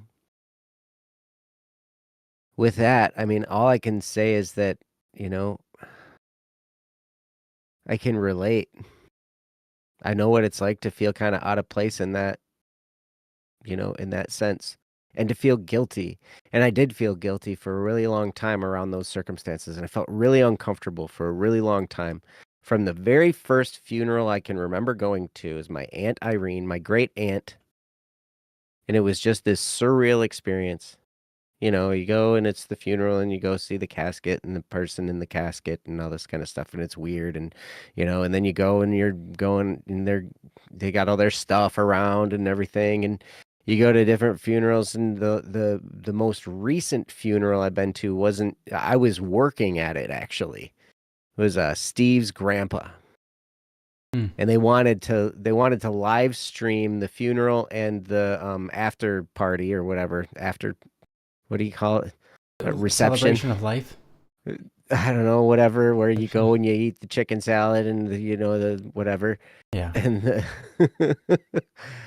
and Steve had asked me, he's like, "Hey, how do you run a live stream?" And I'm like, "Well, why?" And he's like, "Well, because I got a live stream, like they want to live stream this so my relatives in France, because they have relatives that live in France, they wanted to be there, but they couldn't be there in person, but they wanted to see it and be there and all this kind of stuff." It's like, oh, okay.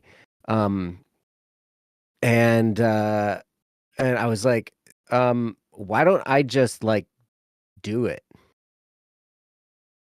instead of you having to worry about doing it? Like, yeah, for that's your grandpa. Like, don't you want to like be at the funeral of your grandpa rather than work at the funeral of your grandpa?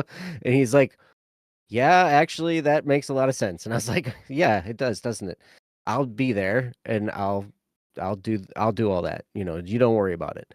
But it was the same type of deal. Now, this one was I didn't have any connection much to the person. I'd never met the guy, right?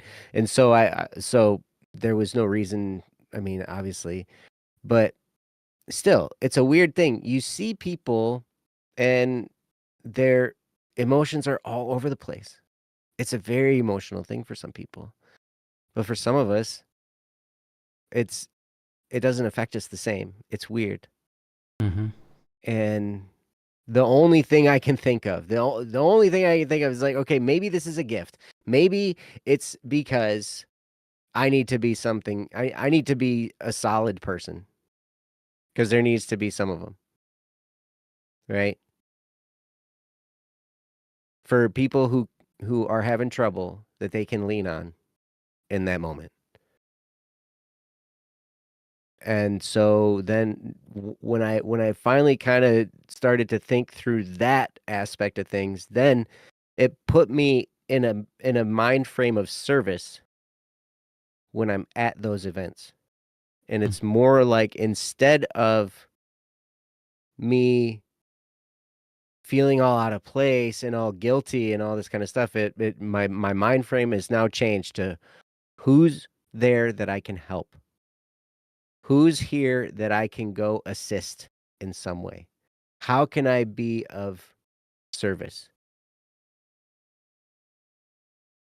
in this area? And sometimes it's just sitting next to a person and letting them cry. Sometimes it's just hugging someone and letting them cry on your shoulder for a minute. Sometimes it's talking. Sometimes it's, letting them, it's such an individual thing because everybody has a different experience with that.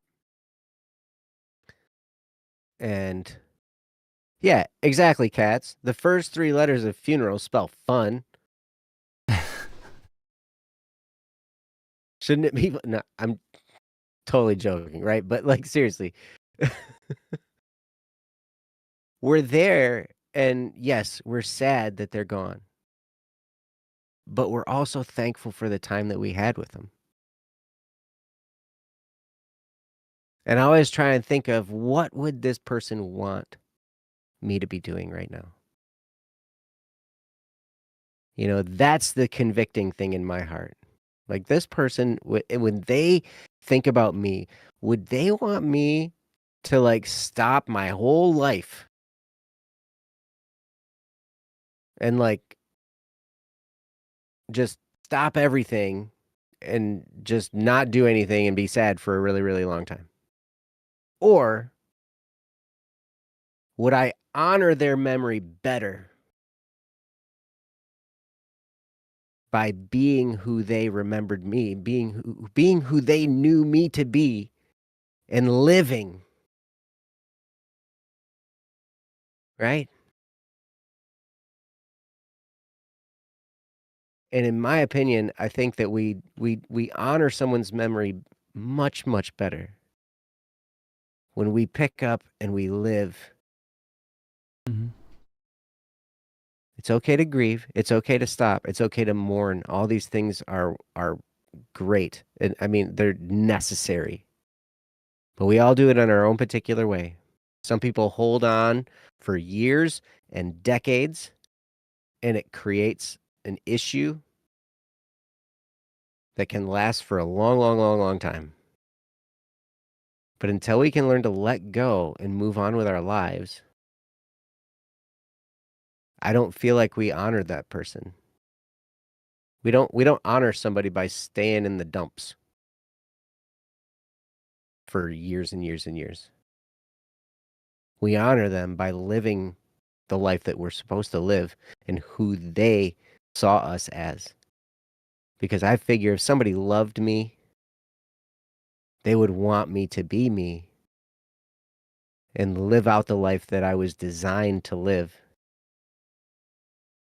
until I got to rejoin them. So I don't know, man. I've been all over the place. I hope I didn't offend you. I hope I didn't offend anybody. But death is one of those weird things. I look at it like graduation. Like we all get to go there. We all are gonna have that moment. Some of us sooner than others. I'm convinced I'm gonna live for at least 273 years. Mm-hmm. I'm gonna be 29 the whole time. I'm gonna be just as weird looking. Like fine cheese.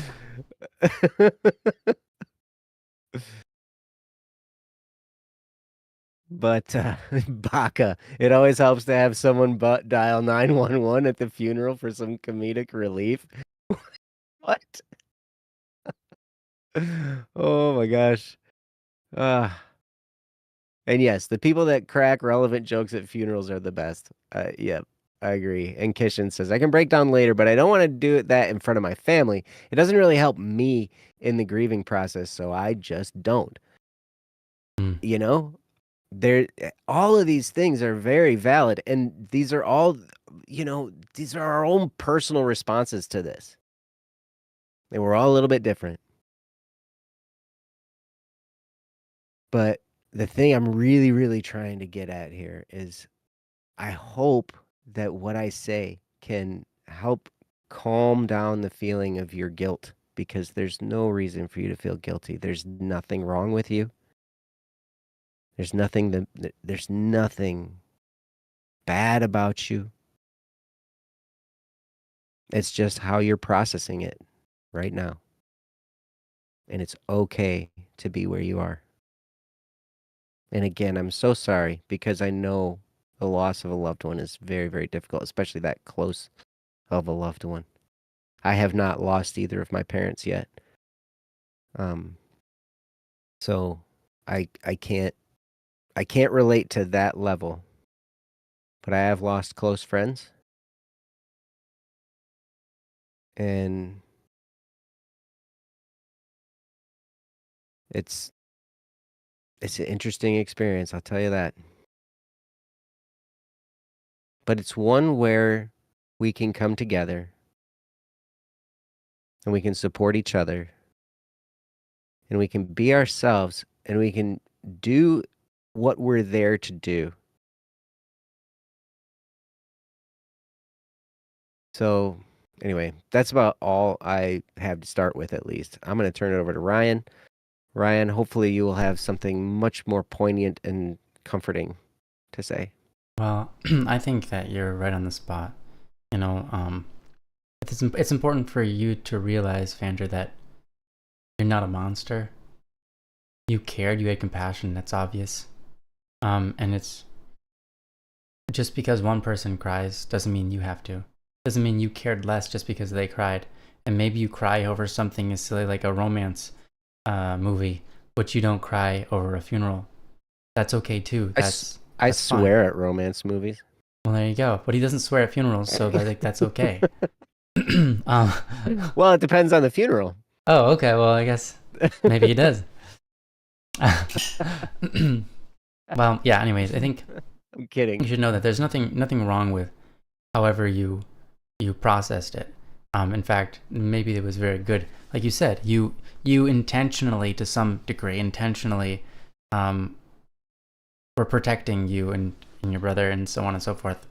But your worry is that you desensitized yourself. You know, and in life we can desensitize ourselves to things. But I guess the question is, well, if you recognize you're desensitized, then what's the way forward in that? It's to recognize that you are, and then to disassociate from that from a time until you become sensitive again to that. But not everything in life is like, oh, I'm oversensitized to it, or I'm desensitized. It's okay to just be you and experience things however you experience. So here's some things I wanted to say.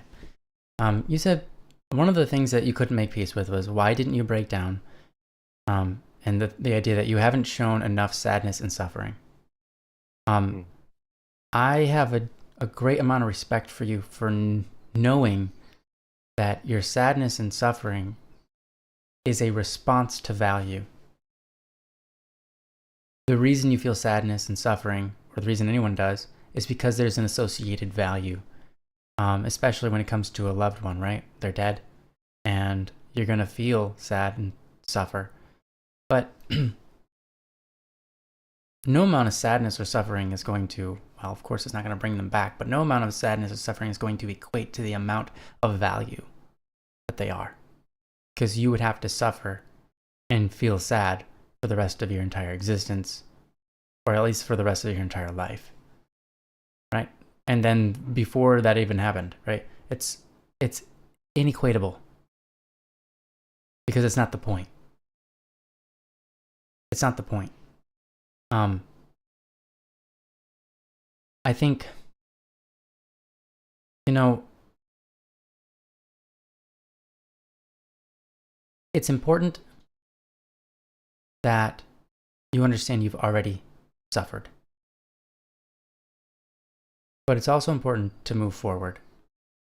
And, you know, one of the things, the reason you're bringing this to us is because you said you can't find peace with it, and you're looking to move forward. You know, it's been a year, and there's this thing you can't get past. So I want to talk about guilt. And we've talked about guilt on this show quite a few times. And it's a tricky subject, but once you kind of get a handle on it, it makes life a lot easier. So I just want to talk about it for a little bit. Feeling guilt is a good thing. It's a very good thing. But it can also be a weapon used against you. Whether it be by you or someone else or something else. You know, guilt can be the devil's playground, so to speak. Because some things you aren't guilty of, but you're accused of it, and you believe that accusation, and you sit there and you feel bad. And what's it do? It stops you from acting. It stops you from happiness, which you are designed for.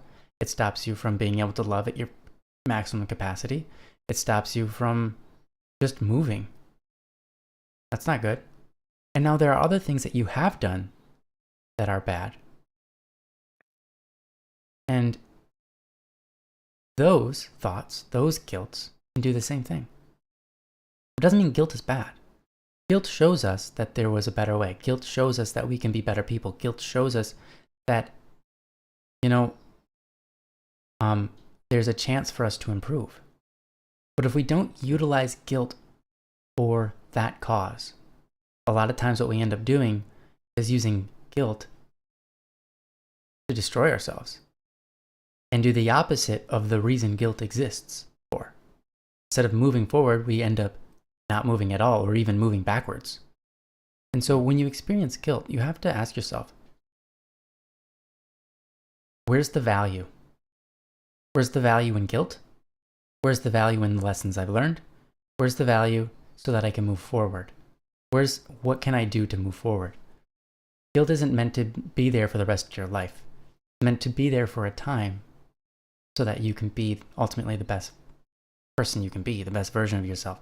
Right? It's important. It's an important integral part of our being. We have things in our life. You talked about desensitization, being desensitized. And one of the things people desensitize themselves from is guilt, because it hurts. But it's not healthy to do that. So know that you're a healthy state by still feeling guilt. But at this moment, I don't think you have anything to feel guilty over. I don't think you've done something wrong here. You just feel guilty that you feel like you didn't do enough. You feel like you should have known better. You feel like you could have acted better. But here's the thing. At this moment in time, if you still feel guilt over all this time, and you haven't been able to move beyond it, guilt has been now weaponized against you. For sure. Mm-hmm. For sure. And when you realize that, when you realize, okay, guilt is now being used as a weapon against me. It's being used to sedate me. It's being used to prevent me from feeling happiness. It's being used to stop me from becoming who I could be. It's no longer assisting me in my journey. The guilt is no longer making me a better person. The guilt is not assisting me, right? Guilt it's a type of emotion, very much like anger, right?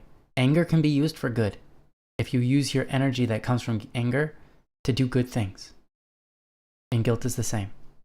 But if guilt is just stopping you up, making you feel bad, not letting you move forward, not letting you have good feelings about your mom, not letting you just live your life, then yeah, it's a weapon. So what you need to do is just recognize, okay,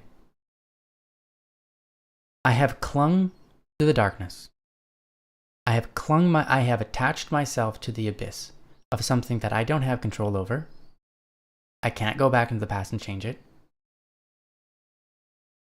And it's time I stop trying to justify me being here for so long. Mm-hmm. It's time I stop trying to justify the fact that I've been in the abyss for so long, waiting for myself to be proven right about all of this, or waiting for something really bad to happen to me to make it to justify, to equal the weights, waiting for some lesson to come out of this that will pivot me forward and my mom forward in a way that just equals out the whole balance of everything. The abyss can't be justified because it's nothingness. You can't weigh the scale. You can't equal out the scale when you're attached to the abyss, right? There's nothing there. When you try to weigh out zero, all you can do is add more abyss, because that's the only other thing it's zero. But there's no value in it, because anything that has value is above zero. So what you need to do in this moment is recognize you are unfortunately in a position where your mind is its own enemy, and you need to come clean and say, like, I'm not going to be here anymore. I'm not going to sit here and wait for a justification. I'm not going to sit here and wait for things to equal out anymore. I'm going to start piling on the positivities. I'm going to start piling on the positives. I'm going to start adding things that are valuable into my life, doing things that are valuable. Now, here's the thing. I know you're already doing a lot of valuable things. I know you aren't necessarily sitting here in bed for a year straight because you're depressed or you haven't done anything. I'm not saying that's how far under you've been, but this type of thing can lead you into that position. I've seen it happen before. And the point of it is there's no good that comes out of that, because the whole point of that is that it is a weapon to suppress you, and you're using it against yourself. Or you could, if you believe in the afterlife and all that kind of stuff, the demons are using it against you, all right? Something outside of your control. But whatever it is, you need to let the guilt be a weapon for good, not a weapon for evil. You need to let the guilt move you forward so that the guilt no longer has a need to exist. And in this case, you have to recognize you're feeling guilt over something you can't change. You can't do anything about. You literally cannot do anything here except let go and move forward. Now, here's the thing. Well, I don't want to let go because my mom was really important to me. Like, well, you don't have to let go of that. That's a good thing.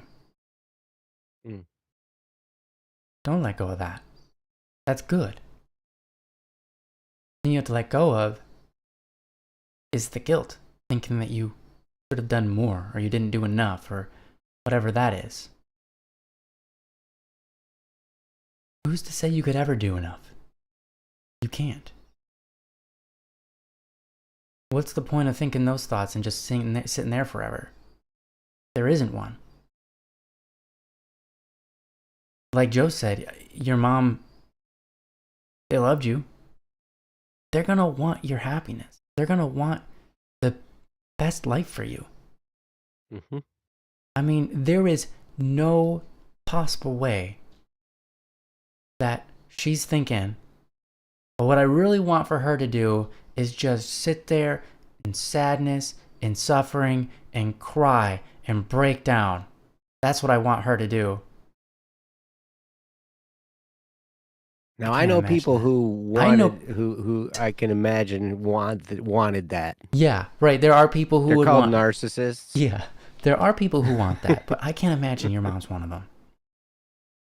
Now here's the thing. Maybe your mom was one of those. Well, then don't buy into that. Don't buy into that scheme. Like, don't surrender yourself to that fate, because you know that's not helpful. So it's like, either they're not even thinking that, and what they want you to do is have a happy life and not be so caught up in their death that you can't live your own. They don't want that. Or they want you to be so caught up in their death that you can't live your own life because they're that self-centered. And if that's the case, either one of those cases, you recognize, well, neither of those things are good. Especially not the second one. Like, me choosing to sit here and stay here, stand still, and suffer, and like cry and all that kind of stuff, and not be able to let go. Like, that's not the good answer to either of those possibilities. So, and I think you know that, and that's why you're here. You're asking, how do I move on? And so, I think the answer is recognize you're not going to justify any of this. You're not. You're not going to justify any of this. So just pick up your bags and move. Right? You're not going to justify it. You can't. What is there to justify that you have control over? Nothing. Sometimes you just have to take a loss and move forward. We can be really attached to things. some people, and this is an easy one to attack because everyone knows what this is. Some people are really attached to material goods. Mm-hmm. And they're so attached to material goods that it ruins their lives. Mm-hmm. And we probably know people like that, almost every one of us.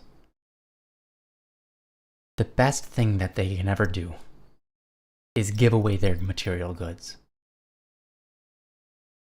Because it frees them and it helps them move forward in life.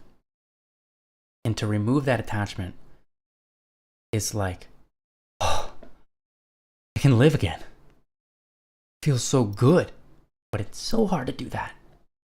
Mm-hmm. But they're waiting and waiting and waiting and waiting for that attachment to be justified, for some amount of good, for that over-attachment to finally work out and make them happy for like a really long period of time, right? They want it to be justified in such a way that it's like, yes, I've found satisfaction and it's fulfilling and it's like it's going to last the rest of my life and then beyond. All of this material goods that I got, it's just like so.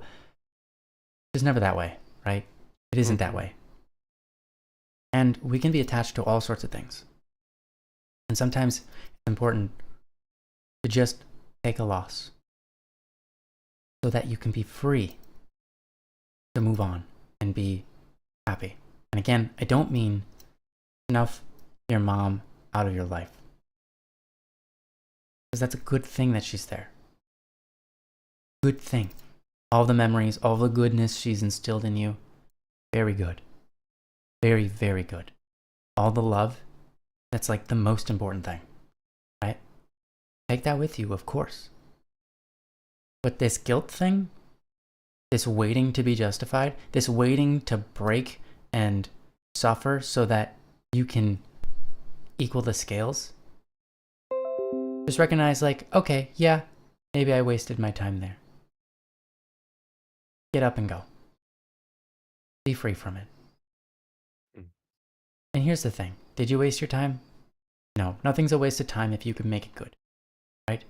All things can be made good. If you sit there and you dwell on them long enough, you can learn lessons and you can move those forward into the world and help teach other people. You can create a lot of love comes out of suffering, right? Like when another person suffers and it causes you to enter into their life to help them, that's loving. So a lot of suffering causes love. It's a very beautiful thing. But I think what you have to do right now is just let it go. Recognize you don't need that. Your mom doesn't need that. Nobody needs that. You're just waiting for it to happen because somewhere in your mind you thought that you should have been the kind of person that cried a bunch and broke down. But maybe there was, like Joe was saying, maybe there's so much good that came out of you not doing that. And you won't necessarily see it. But I'll tell you what, having a rock to lean on is huge. Having someone who's strong when you know you're weak is so good. And the amount of love that you're capable of sharing and giving in that state is incredible. And so take it as a blessing. Be happy for it. Be thankful for that little gift that you received. Because in the future, maybe someone else passes and then you cry there. Your response should be, wow, whatever happened back then must have been such a blessing. Because apparently I didn't have it in myself to not cry, so apparently something special happened to me and I just didn't. I just needed to be that person at that moment in time that didn't. And so there you are. And it's okay not to cry. It's okay if you don't have to. And it's okay if you do have to. It's all okay. So that's what I wanted to say. You're okay. You're not a monster. Just a person. And a good one. And We all experience things differently. We all react differently. You know, your emotions are ingrained into your subconscious mind, and you can train them, but a lot of times they're not trained. They're just reactions. Emotions are just reactions to the world around you, and you a lot of times don't get to pick them. And to recognize that it's in your brain, it's not from outside of you, and it's just a part of you that can be manipulated, right? Like just like desensitization can be manipulated into you. Maybe you're brought up in a certain environment that causes you to be desensitized to a lot of horrific things. You know, your emotions are just a reaction. And it's important to know that. They're a subconscious thing. And sometimes you have trained them yourself. Sometimes they were trained by the environment around you. One way or another, your emotions were your emotions at the time that it happened. Your emotions are your emotions now. It doesn't have any bearing over whether you cared. It doesn't have any bearings over whether it was the right reaction or not. It's just a reaction. And what you choose to do with your conscious mind is what's important. And it seems to me that you made a lot of good choices. And it seems to me like you care a whole lot. So you're not a monster. You're not a bad person. It's not like you didn't do enough or you didn't have enough sadness or suffering. It's okay to just be where you're at. It's okay to have experienced what you experienced. Just an experience. Just an experience. So it's okay. You know, there's no reason to put blame on yourself. Don't let yourself blame yourself. Don't let anyone blame you for your reaction. Just do what you know is good and move on the best that you can. That's what I got. Joe, do you have anything you want to add? Just that was beautiful. You're beautiful. No, I'm not. You are. We can both be beautiful, Joe.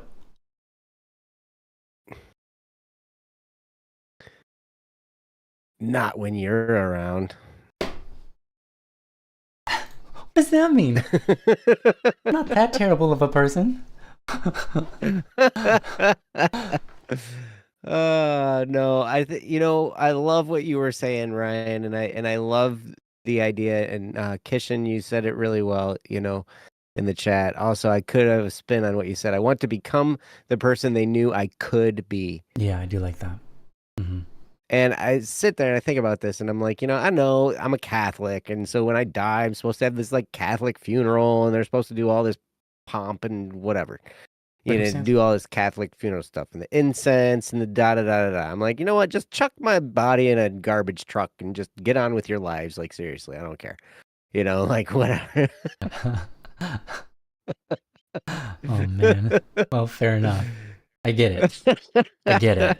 But the point is, don't sit there and dwell on the fact that, now this is me speaking in the context of like, when I reach that point, I'm just like, hey, I hope that I make a difference in people's lives enough to realize that they are valuable enough as they are, that they should go live a life that means something to them and to the world around them.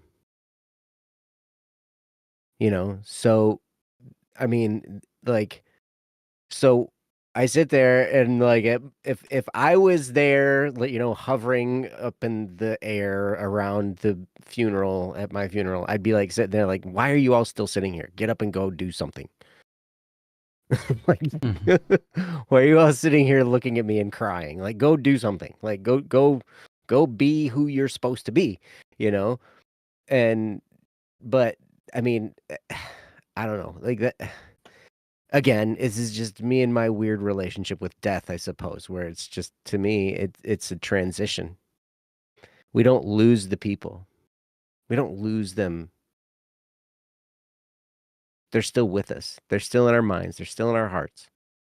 We still have the memories of them. We still have, like, man, there are moments when I seriously feel like, like my grandpa's, sitting next to me. You know, so like there are those moments, you just feel them. So we never really lose them. But they've transitioned. They've moved. They've moved to a different place. They've graduated. You know? And so that's kind of like, I don't know, maybe that makes me insensitive. I don't know, I'm sorry, but at any rate, Vander, there's nothing wrong with you. And so please try not to beat yourself up. I love what Ryan, go back and re-listen to what Ryan said about guilt. And how guilt, there are appropriate times for guilt. And it's a good thing to feel guilt when it's appropriate. Mm-hmm. But once it's been weaponized, and there are people in your life, I know there are people in my life that are happy to weaponize guilt against me. Oh, yeah. You know what I'm saying? Oh, yeah. Mm-hmm. Yeah, it's like if I wanted to travel, I wouldn't take a guilt trip. Like, seriously, like. That's great. Man. Yeah. So anyway, I don't know. That's all I had. I didn't have much left after what I said at the beginning, but I just wanted to. What you talked about was beautiful, and the guilt thing, yes. Do your best to not weaponize the guilt. Do your best to let go of that. Mm-hmm. Hold on to what's good. Hold on to the good that your mom brought to your life. Hold on to that. Absolutely. You know, if you have an emotional response and you're crying, understand that's the value coming out, like Ryan was talking about. Mm-hmm. It's so beautiful, and you know, we can all make a difference in people's lives around us, and it's a beautiful thing. So, but yeah, I don't think you have any reason to feel bad. I don't think there's anything wrong with you. I don't think you did anything wrong at all. Yeah. It's just maybe who you are and how you're processing this right now, and it's okay. Mm-hmm. It's okay. Yeah, for sure. You're an awesome person. I know you're like, well, you don't know me, but from what we can gather from just this, you care a ton. You don't know me. Yeah, I think even just this says a lot about who you are, and I don't think you have to worry about any of this. Like, you're not a good person, or you didn't do enough, you didn't cry enough or break down like you should have. Don't buy into it. I think you're an amazing person. You're a really caring person. Your intentions and your thoughts and your care matter a whole lot more than however you reacted in the past. There's things you can't control. You can't control your reactions sometimes. You can't just make yourself, like, even if you're an actor, you can't just make yourself cry legitimately over this. You know, I guess maybe an actor can, but I mean, I've technically done that. Yeah, but it's still like, you get it. It's not something within your power to just be like, oh, the appropriate response is and just cry, and just like, well, then what's that worth? It's like, don't worry about how you reacted. You know, don't worry about like overthinking or overanalyze. Oh, this is how I'm supposed to react in this scenario, and break down. Right? If you can, at all costs, don't break down. Like, it's okay to break down, but you don't have to lose yourself for it to be valuable. So just take the value from it and move on. Yeah, you're awesome. Don't worry about. Don't worry about it. You're awesome. Thank you so much, Vander. Thank you for sharing this with us. Thank you. Thank you for sharing your summer moment. Thank you for sharing the value. And I hope that good comes from this. Whether we've said anything that was thought provoking or not, I hope that just this time spent in this moment has helped in some way.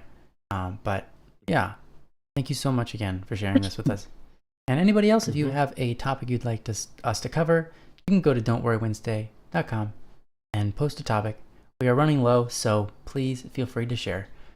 Even if it's something that you think is not a big deal. Hey, You never know who might also be suffering from the same thing. So and we take funny ones too. You can be silly. Yeah, that's true. You got something that's weird out there? Post a topic. You got something you just want to hear what we have to say about it? Something controversial? Yeah. Yeah. You want us to get in all cahoots with the cancel culture and you want to try to get us canceled? Yeah, absolutely. Yeah, any topic you want. Anything. Do it. I dare you. Ooh. And Snowlock Holmes. It's good to see you, by the way. Yeah, I read that comment too. I was going to point it out. Yes, the three-step process every morning is still every morning. I still do it every morning. And I write it in my journal. I've got probably, I don't know, 8 or 9 journal books with this on every page. What are you thankful for? What am I thankful for? What am I looking forward to? And what am I going to do today to move toward what I'm looking forward to generally? So like, what am I thankful for? What am I looking forward to? And what am I going to do today to move forward? Right? Those are that's my 3-step process every morning. And I'm telling you, it'll change your life. You start doing that every day. If you want something to mark off on your calendar, say, hey, 3-step process every day. When I do the 3-step process, I'm going to put a big X on my calendar for that day. And I'll tell you what, I did that for like 3 years where I actually marked off an X on the calendar every time I did that, right? And I'd sit there and I'd think about it. And now it's just a habit. It's ingrained into what I do, and I write it in my journal and everything. It's like, yeah. So, Snowlock, yes. I don't know. You said respond, but maybe you wanted me to respond. Maybe you wanted me to respond in the chat, but I just figured I'd say it out loud. Even better. But yeah, now it's eternalized on the internet forever. Yeah. So go back and watch it. Oh, you're here. Yes. All good. Fully grown 20-year-old functioning corporate office slave. Man, hey, at least you know your place. Oh my gosh. No. 6 years? You've been with us 6 years. Oh, wow. Gosh, we've been doing this 6 years. I guess, yeah. 2018, 2024. It's been about 6 years.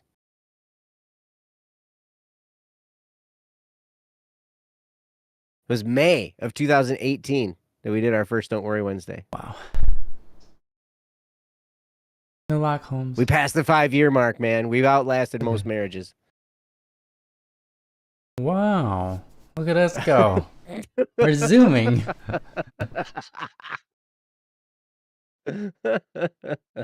We've certainly outlasted most businesses. Most businesses die within the first, what is that? Was it like 90% of companies die within the first year? And then those 10%, I don't know what the statistics are. It's whatever. Holy crap, Snowlock Holmes. You've been with us since the time of... That was... Please go grab them. That was literally the first video I posted. Nearly 9 years ago. It was 8.5, I think. So, geez. Awesome. Now, interestingly enough, Ryan and I have been in business together, doing music in business together for 15 years now. Yeah. Yeah, wow is right, man. 15 years. 15 years. I miss Double Cup of Joe show too. Maybe one day me and Joe will be able to do it again, but he's got a little baby now, and so like he doesn't sleep ever, and he's a teacher and stuff, and actually he might have been a teacher.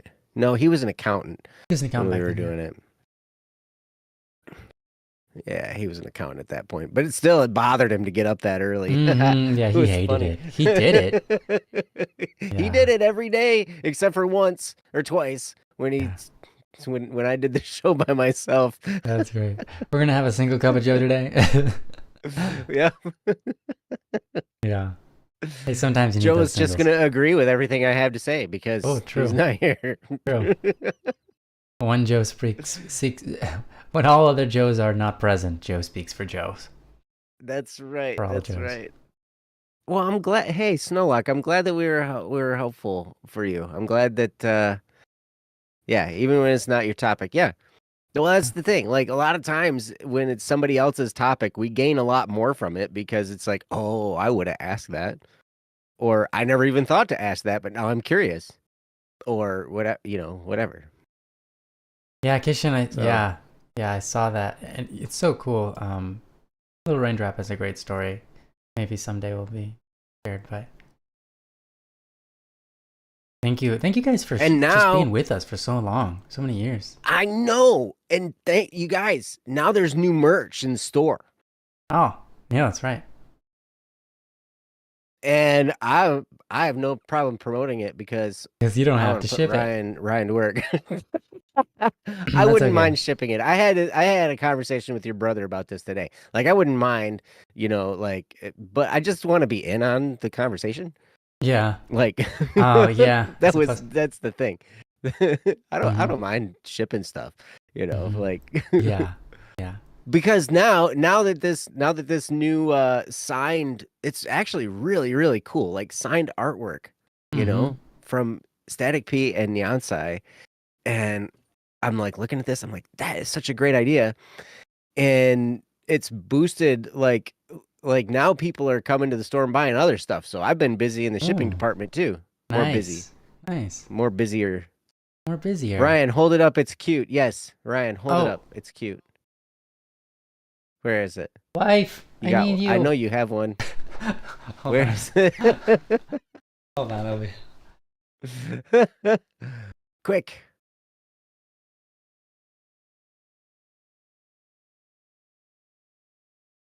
Did you I find got one? some over here. I remember that. There's some right next to my desk Yeah, see? They were right there the whole the time. whole time. Yep. Hold on. Ryan holds up his wife all of a sudden. Hey, man, you know what? Some wives, you just got to hold them up. Like, It's true. pick them up. Pick them Give up. me all your money. Because Cute. they're good.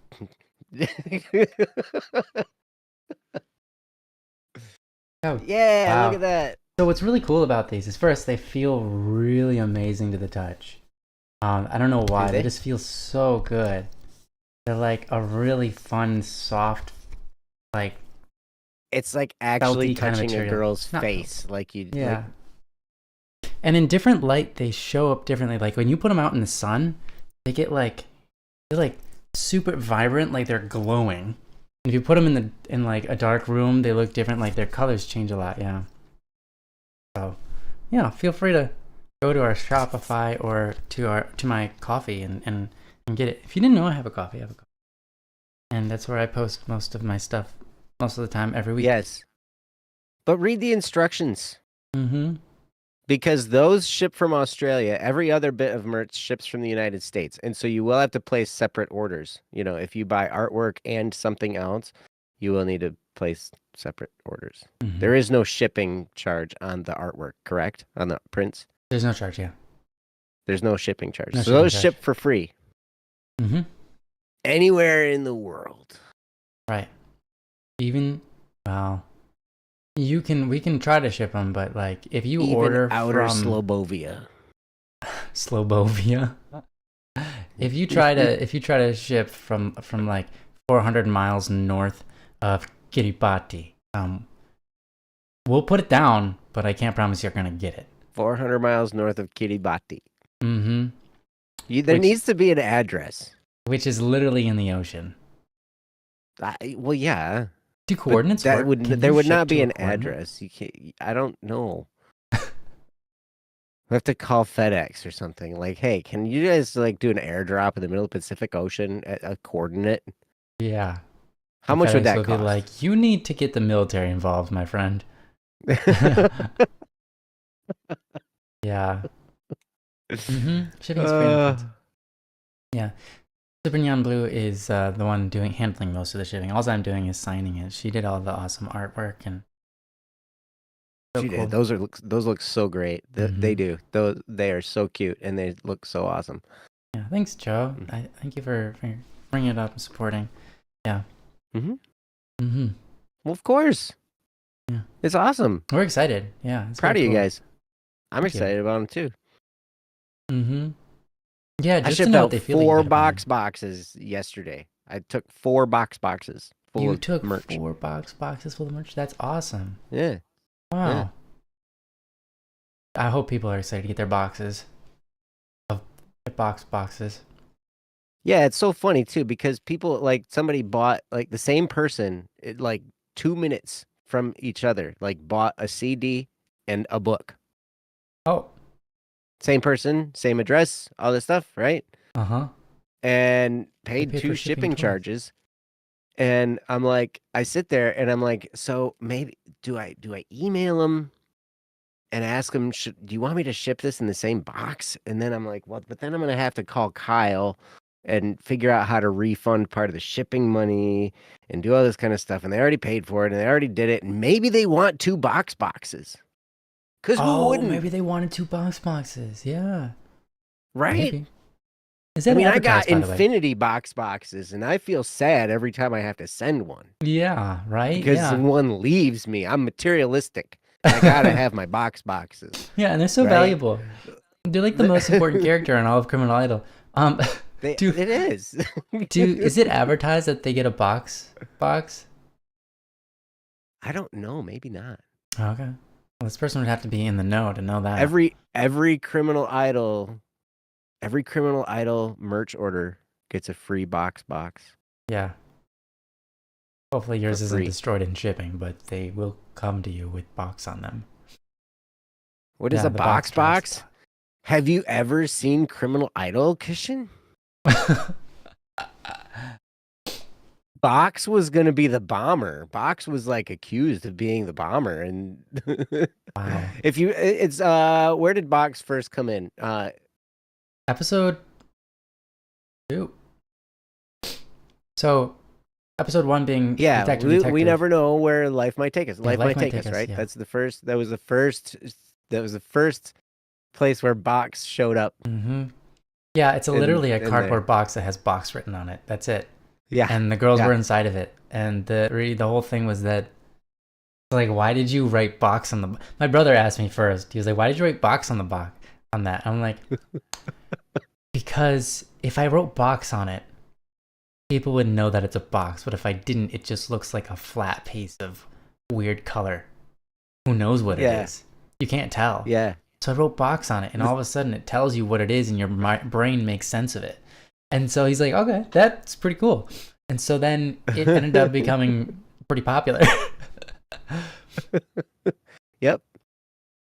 Wow. And so now, do the boxes actually look like them? And now they're different. Some of them are different shapes, right? Mm-hmm. So a lot of them are longer and skinnier, right? So if you get a book, you generally are looking at, like, probably if you order a plushie, you get the closest rendition to the box. If you order just a plushie, or a plushie in a flash drive, or a plushie in a CD, probably. Yeah, because then you get the closest. The plushie can be in the box and reenact the box stuff. Mm-hmm. Mm-hmm. Yep. But the book, the if you just order a book, it's kind of a long and skinny, like, whatever. But it still says Box on it. So it's still a legit box. Oh no, Melado! All the merch you have was gifted, and you never saw the box. Ah, fair enough. Do you need a box? Yeah. Do you need us to send you an empty box? That would get crushed, maybe. I don't know. Interesting. I'll fill it with packing material so it doesn't get super crushed. Oh my gosh.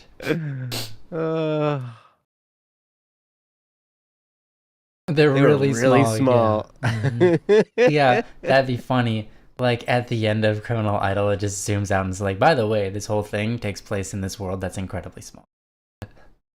Just to well, the art prints don't come in a box. That's true. They don't. They come in an envelope. Yes, thank you, Super Neon Blue, for clarifying. Do not come in a box. Anything that comes out of my shipping department, mm-hmm. if it's Criminal Idol related. Well, see, yeah, well, these aren't Criminal Idol as related. box. They're not Criminal Idol related at all, so. Right. But I also send out boxes by special request too. Like if you order a Tsundere plushie. Tsundere plushie. Run, Forrest, run. Yes. You know, actually, I'd be tempted to put a box. I will say, not that I need to advertise, but I will say that if you did order an envelope with prints in them, you'll be happy to find there's more than just prints. There's a few extra little things we've been giving out for free in them. So, but we didn't tell anybody about them. Did you guys like chew gum and like stick it in there? No spoilers. Oh, sorry. Don't even give the imagination that could be possible. What?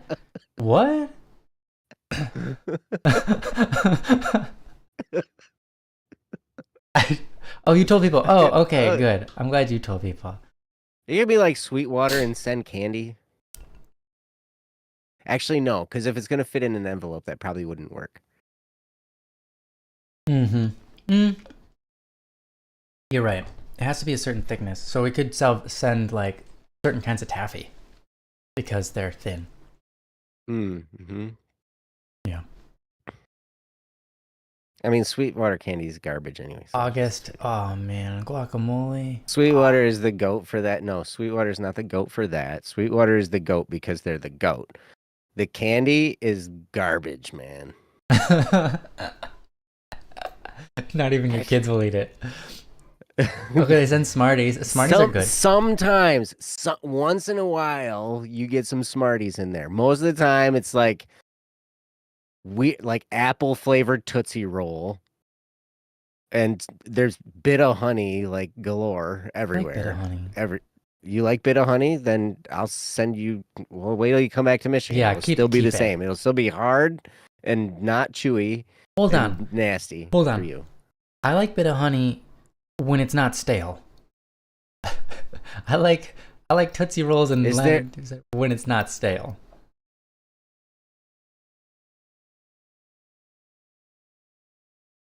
And if you're wondering if they can get stale, they certainly can. Yeah. And thank you, Kishin. Yes, the bit of honey is garbage. The bit of honey is. You know what? Okay, I'm going to say this. Apple and strawberry and lemon flavored Tootsie Roll. Lemon flavored Tootsie Roll. When I say I like bit of honey, I'm not saying I like bit of honey enough to go buy some for myself. I'm just saying I can eat it. It's not bad. Oh. Yeah. If it's around, I might actually pick it up and eat it. I got like 5 bags of Sweetwater candy in the next room. Like I don't eat. Not that big on candy. And that's only because I haven't thrown it away yet. Usually it just goes right into the trash, but for some reason I haven't. Like I'm just like piling it up. I know we're kind of wasting time. Anyone, if you're waiting for Don't Worry Wednesday to conclude, just feel you're free to go wherever you want. Kishin, stay with us and listen to us. Listen to us talk about nothing. Kishin, how do you eat your Smarties? This is what I want to know. How do you eat your Smarties? Do you eat the whole package at a time? Is there anyone who eats Smarties one at a time? I do. You eat Smarties one at a time? Yeah, one at a time? Yeah. High five, Kishin. Oh, wow. I didn't realize that even was a thing. I didn't think you could eat Smarties one at a time. I think I've taken the package and I've just gone. Although we had a conversation and you worked out while we were talking that if you ate 5 at a time, it was still like the same effect. So you can get the experience twice out of one package instead of just one time. That's true. That's very true. Yep. 5. Yeah. Do they still make pixie sticks? Oh, that's a good question. I haven't had a pixie stick since. Remember those? Yeah. Yeah. Oh my gosh. And how they all like sugar in a straw? Yeah. Well, no, sugar and what's that sour stuff? I don't know, but some weird powdered sour stuff. Usually. In a straw. In a straw. Yeah. That you just Yeah, and then the tip would get wet, and then you just would get the whole thing would clog up, and you don't even get to eat it. Pixie dust. Like concentrated cavities. Yes. Wait, August, you raised your hand. Does that mean you eat Smarties one at a time too? Myanglio said that they do as well, and their mom does as well.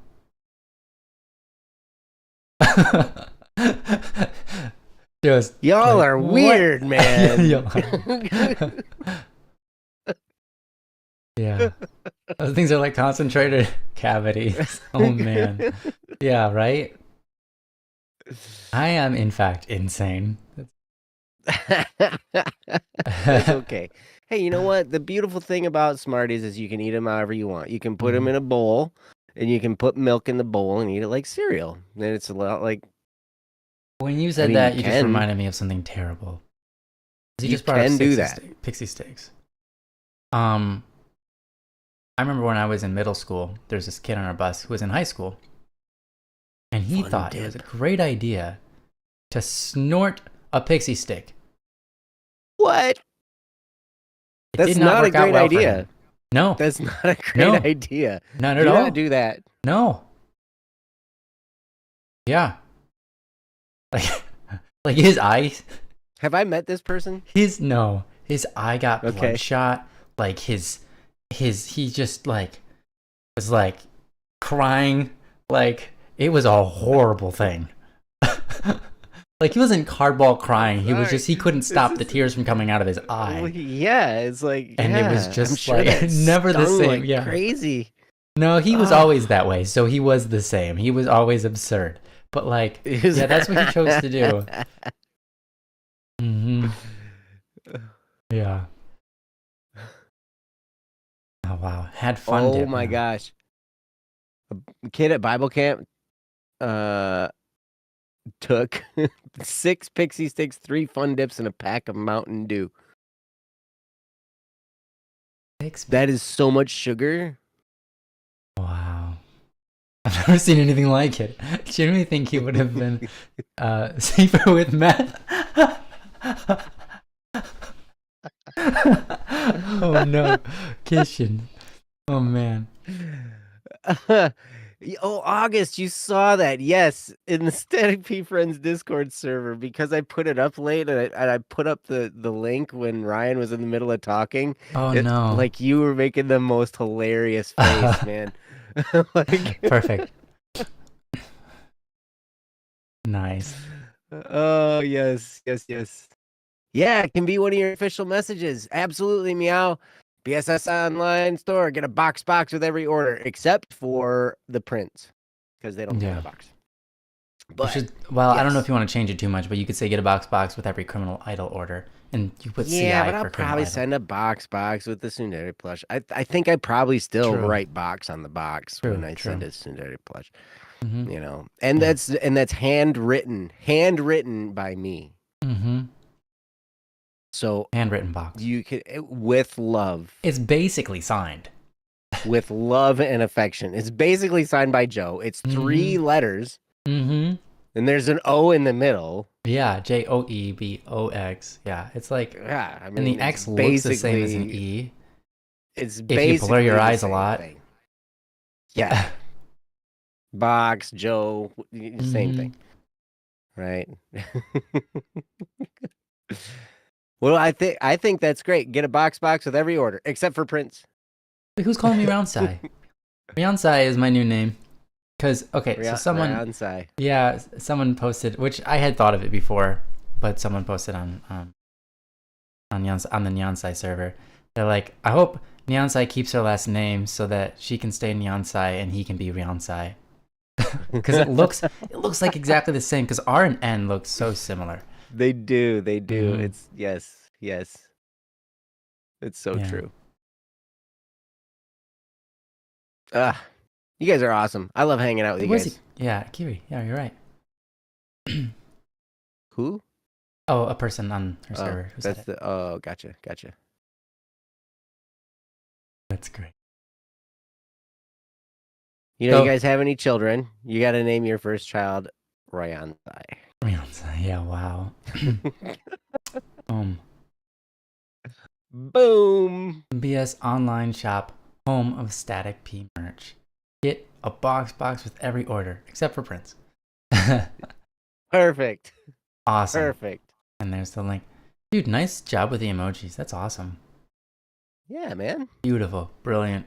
You rock me out of the dough. Love it. I'm so happy you're in the position you're in. You're so helpful. Thank you. Love you, man. Yeah. Well, I don't know. Wanna call the show over? Sure. Okay. I mean, it's only been like 38 minutes past. Yeah. Wow. And yeah. we're just hanging out, having fun. Out, so and you guys, yeah, man. I mean, it's awesome. We love hanging out with you guys. Yeah. Yeah, we do. Another great Don't Wednesday. Thank you so much. See you. I will see you walking around behind Ryan. Oh, that's probably true. Yeah. Love you too, August. Love you all. You guys are all so awesome. You guys cherish you all so much, and we appreciate that you're with us. Man, it's just so cool to be with you guys. It's so cool to be on this show. And I'm looking forward to the day where we get some more of you guys on the show talking with us. We still have yet to really figure all the dynamics of that out, but you guys have a lot of really great things to say and to add. So thank you so much for being a part of this. Thanks for sharing just good times and bad times with us. And we hope that the rest of your week is filled with awesomeness and joy and love, and whatever struggles come your way, that you handle them with ease. But yeah, thank you guys so much. Love you all, and we'll see you next time. Yeah. Bye-bye, guys. Love you guys.